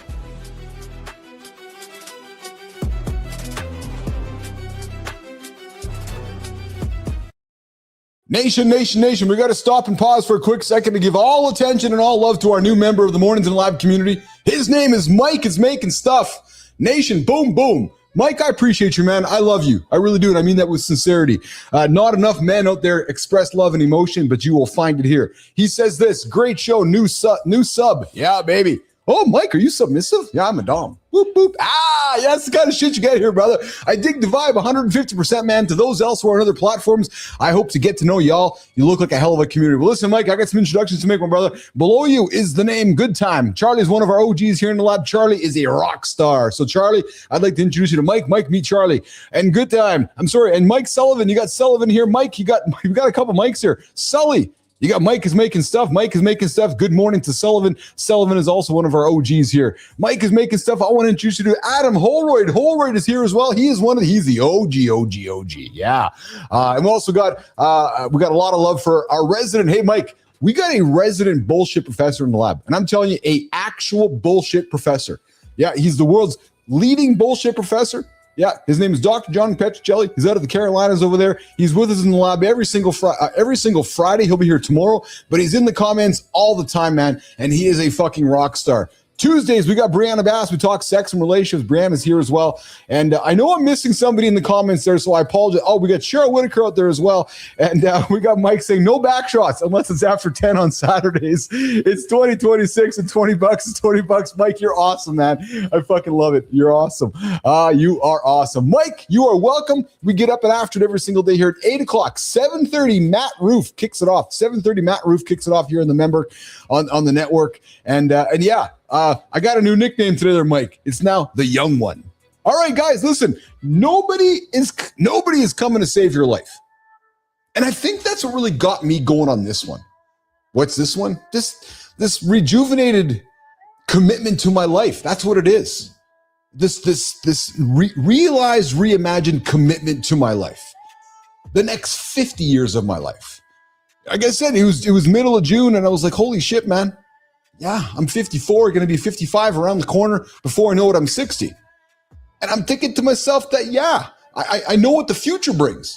It's the docs, it's the subscriptions, it's probably the relative decline of life because that's what happens to humans. We get old, we age into decline. And I know that's harsh. I know that what I'm saying is fucking harsh because it's like a mirror that I'm presenting to all of us right now. Or it might be the most freeing truth you're going to hear today. I know. Because the moment you stop waiting for someone else to care more than you do, everything changes. This is going to be heavy, guys. This is going to be one of those awareness checks with your own mirror. And you're either going to say, fuck off, Billis, or you're going to say, yeah, I guess today's the day I really got to do something about myself. Listen, your body's going to change. Your mind is going to change. Your standards are going to change. All that, 100%. Your calendar, your circle, your excuses. And then your life starts becoming yours again because you take control of your own life, your own agency. Listen, we talk a lot about systems on this show. Anderson's a big systems freak. I love fucking systems. Not as much as Anderson, though. But think about it. We got healthcare systems, education systems, government, corporate, family. There's a fucking system for everything. And yeah, we all know some of them matter. They absolutely matter. But hey, listen, here's the other thing, though. I would suggest that many are broken. Wouldn't we agree? Wouldn't we agree that many systems are broken? Yeah, I'd like to think a little bit of them are broken. And some of them, many need to change. But here's the uncomfortable part. There's no system is going to brush your teeth. There's no system's going to train your body. Listen, Jimmy, there's no system to wipe your ass. There's no system that's going to repair your relationships. There's no system to make the hard phone call. And there's no system that's going to take the drink out of your hand. And hey, there's no system that's going to put you to bed on time. No. We all can talk about them, but it's all fucking bullshit unless you can do it yourself. And there's no system that's going to save you from the slow leak of neglect. Let me say that again. There is no system on the planet today, brothers and sisters, that is going to save you from the slow leak of neglect. I'm just going to stay up an extra hour today. It doesn't matter if I have that extra cookie. I'm just going to neglect this part of my life. Because guys, hold the fucking horses, man. That part belongs to you. That is your personal agency. What? You don't like what I'm saying because it fucking hurts? It's true. That's not arrogance, guys. That's not fucking arrogance. If I get up and I help change somebody's life with something I said today, good. Because that is your personal agency. It's not independence at all costs. It's not pretending you do not need people. No, personal agency means you, my brother, you, my sister. It means you stop outsourcing responsibility for the life that you are living. Listen, I'm not here to fucking lecture because I have been that guy parts of my life. It means you look in the mirror and you tell the truth. So my invitation to you is this: go walk to your own mirror today. Are you tired because of your choices? Or are you stuck because of your choices? Are you unhealthy because of your choices? Are you overwhelmed because of choices? Not all of it. Hold the horses, not all of it, not all at once, but enough of it. Enough that you're like, fuck, man. Enough that I can start. Maybe it's enough that I can move. Maybe it's enough that I can reclaim one piece of my ground today. And that is where it all begins, guys. You know what it was for me? It was my license. For some reason, I have a license open beginning middle of June there. And I was like, holy fuck, it's June 16th today. And I'm actually halfway through the year and I'm on my way to 55. Alarm bells went off. Not with some massive transformation. Not with a perfect plan. Not with another book, another podcast, another guru, some other app, or some other lab report. No, it began with one adult decision. You guys ready for it? You guys ready for the one fucking adult decision that I made? Yeah, and I had to add the F word in there. Why? To emphasize what I am about to say next. I made one adult decision. I, Keith, the young one, the handsome chief, Keith Richard Billis. I'm responsible for me, damn it.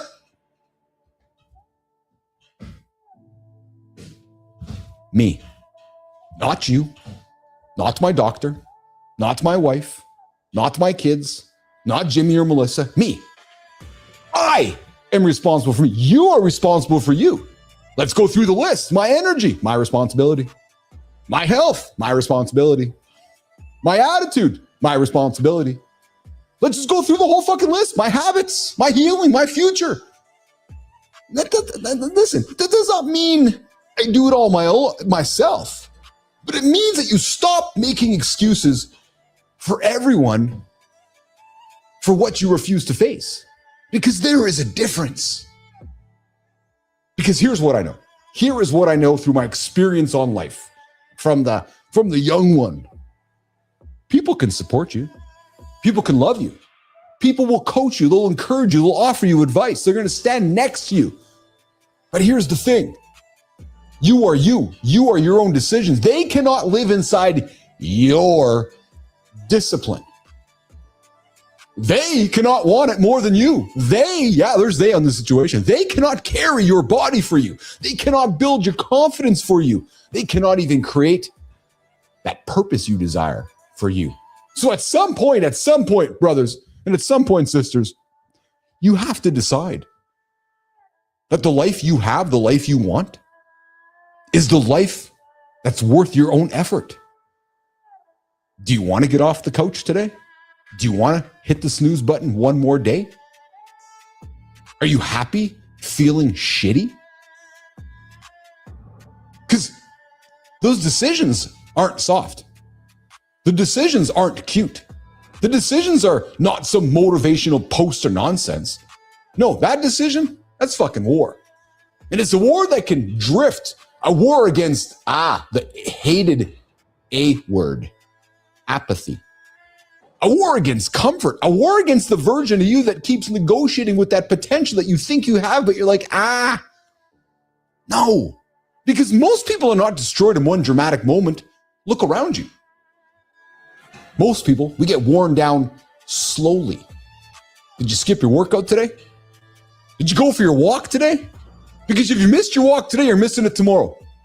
If you missed your walk today, you're missing it fucking next week. Did you miss the ignored signal?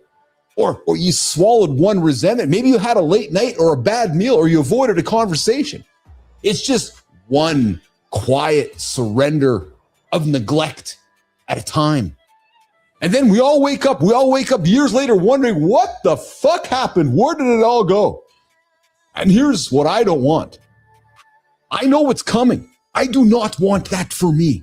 I do not want that for my friends and my peers. So no, I'm not here to fucking sell you at all, actually. I'm just here to present to you the options, because I don't want this for my kids either. I do not want this for the men and the women and all the brothers and sisters that show up on the show and hang out with me. I want them living like the best part is already coming. So, we're not going to do any of that today. Not today, not quietly, not without a fight, because you still have agency, my friends. You still have choices. You're still young enough to get up and get after. You still have that body that can be trained. You still have that mind that can be sharpened, the heart that can be opened, a life that can be rebuilt, a standard that can be raised, but nobody can choose that for you. That's the fucking point. Nobody else you care. Nobody else can carry your life into alignment, because at some point you have to care enough to act. And maybe today that starts with just a cup of water. Maybe it starts with the walk today that you fucking missed yesterday. Here's what it is. Maybe it starts with doing one thing. And you're going to hate me for saying this, so I'm sorry. Maybe it starts with looking in the mirror and telling the fucking truth to yourself. Maybe it starts with deleting the thing that keeps pulling you backward in your life. Maybe it starts with asking for help. I ask for help every single day in my own mirror. Maybe it starts with going to bed tonight on time. Maybe it starts with getting up after years of pretending you were, the F word, fine. But brothers, sisters, from the generation that we call X, this has to fucking start with you. Because if you do not take care of yourself, you guys know how it works. We are all the same generation. We know how it fucking works. The fat doctor down the road's not doing it for you. Sorry to my fat doctors. And if you do take care of yourself, what happens? Maybe, just maybe, everything around you gets better. Maybe the family gets a better version of you. Maybe your friends get a better version of you. My family right now is getting the fucking best version of me. I'm going to bed earlier. I'm eating better. I'm happier. I'm feeling better. Maybe, just maybe, Mike, just maybe, somebody listening right now, maybe their future gets a fighting chance. You guys, that is not selfish. That's just fucking leadership of yourself. Because personal agency is leadership turned inward. Before you can lead a company, before you can lead a team, before you can lead a family, and before you can lead a moment, you have to do one thing, and you guys know what it is. You know what it fucking is. You have to lead yourself. So here's the question today, nation. Here's the question. Where in your life have you been waiting to be rescued? When maybe, what you really need, just what you really need is permission to begin again.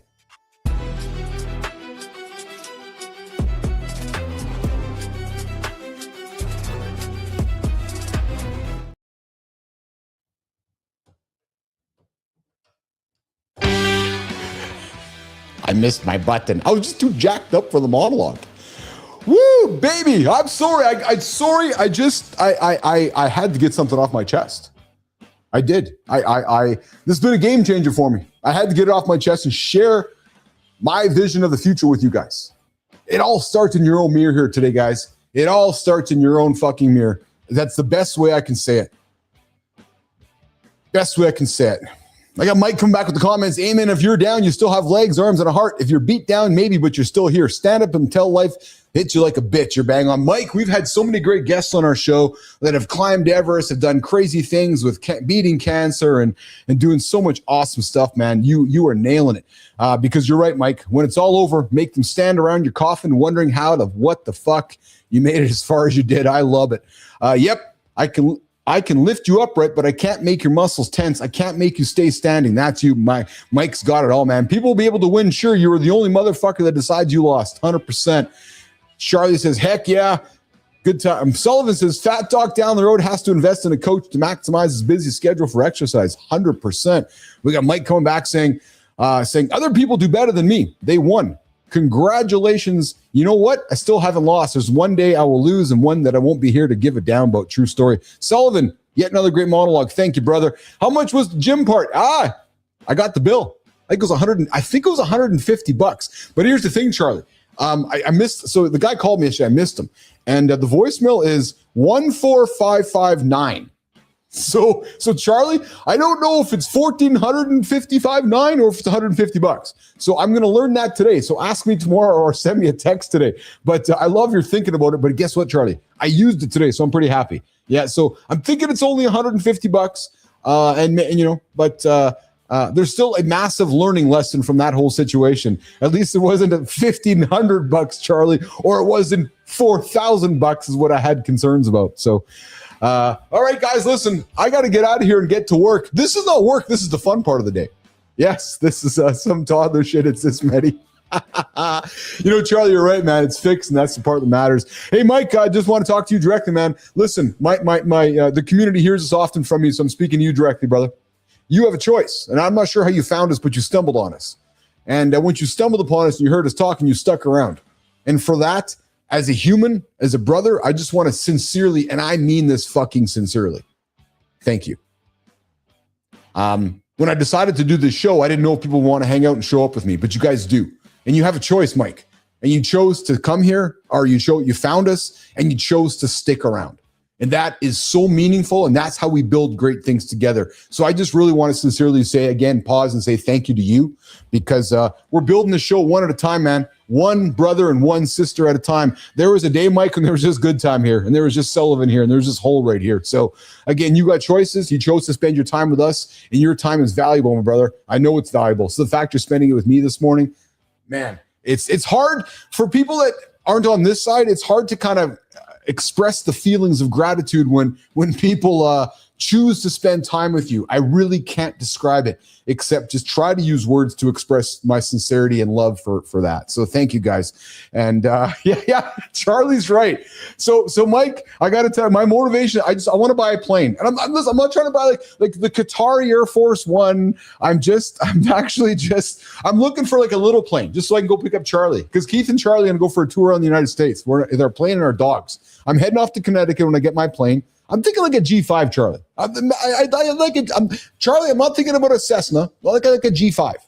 And then I'll come pick you up. I got my dogs, and we'll go fly around and pick up the rest of the community. We'll stop, pick up Mike. We'll go pick up Sullivan in San Diego. I'm not sure where Mike is making stuff is, but we'll go pick up Mike. We'll go pick everybody up, and we'll do like a fly around the country in Keith's plane. It's a true story. Yeah, Mike, I built and sold the company. I didn't buy a plane that last time. That's it. And why, Mike? Why the plane? Because planes can give you time back. That's it, right? And I'm at a point in my life where I just want to get time back. So planes are like Charlie, that will work, I guess. Yes, Charlie, it better fucking work, man. Beggars can't be choosers. All right, guys, I got to get out of here. I got to go to work. Holroyd, I'm coming to pick you up, man. You're the OG. Holroyd, you're going to get a seat in the Sorry Nation. Holroyd gets a seat in the co-pilot seat next to me. Charlie, you guys can fucking arm wrestle your way there. Although we haven't asked, maybe Anderson's going to be back in the toilet, of course. But that will work, I guess, the quarter of the fucking day. Yeah. Charlie's like, no, but I want the Cessna. No. Holbert, I'm coming to pick you up in Toronto. Actually, Holbert, I'm trying to get to Toronto soon. When I get out there, you and I should grab coffee or lunch or hang out together, man. Just like I said, I'd love to grab coffee or dinner or just spend some time together. I think that'd be fucking fantastic, actually. So when I get out there, I'm gonna come knock on your door, my brother, Adam Holwade. All right, guys, this has been a long ender. Oh, my alarm's going off, telling me it's time to eat. Yeah, it's time to eat. See that? Look at that, 9 o'clock. Look at that. 9 o'clock Central Time. He says, fuck yeah, not the plug, but come find me if you want. Doors open, beers in the fridge. Make yourself at home. Mike, you're awesome, man. Hey, brother, I haven't had a drink in 8 years, and but I will take some water. All right, guys, I got to rock and roll. Let me know I'm around. Holbert, I know where to find you, pal. Guys, we're back here tomorrow with Petro, less than 24 hours. And then tomorrow, we got the Roofing Authority Network as well. I'll tell you guys more about it tomorrow. I got to get the hell out of here. My gut is saying it's time to go. Yes, and we will have to go pick up Flynn as well. You're absolutely right. I love you guys. We'll see you guys tomorrow, okay? Have an awesome day, guys. Every single one of you. Have an incredible day. Go look in your mirror. You might find some magic. We'll see you guys, nation. Ciao.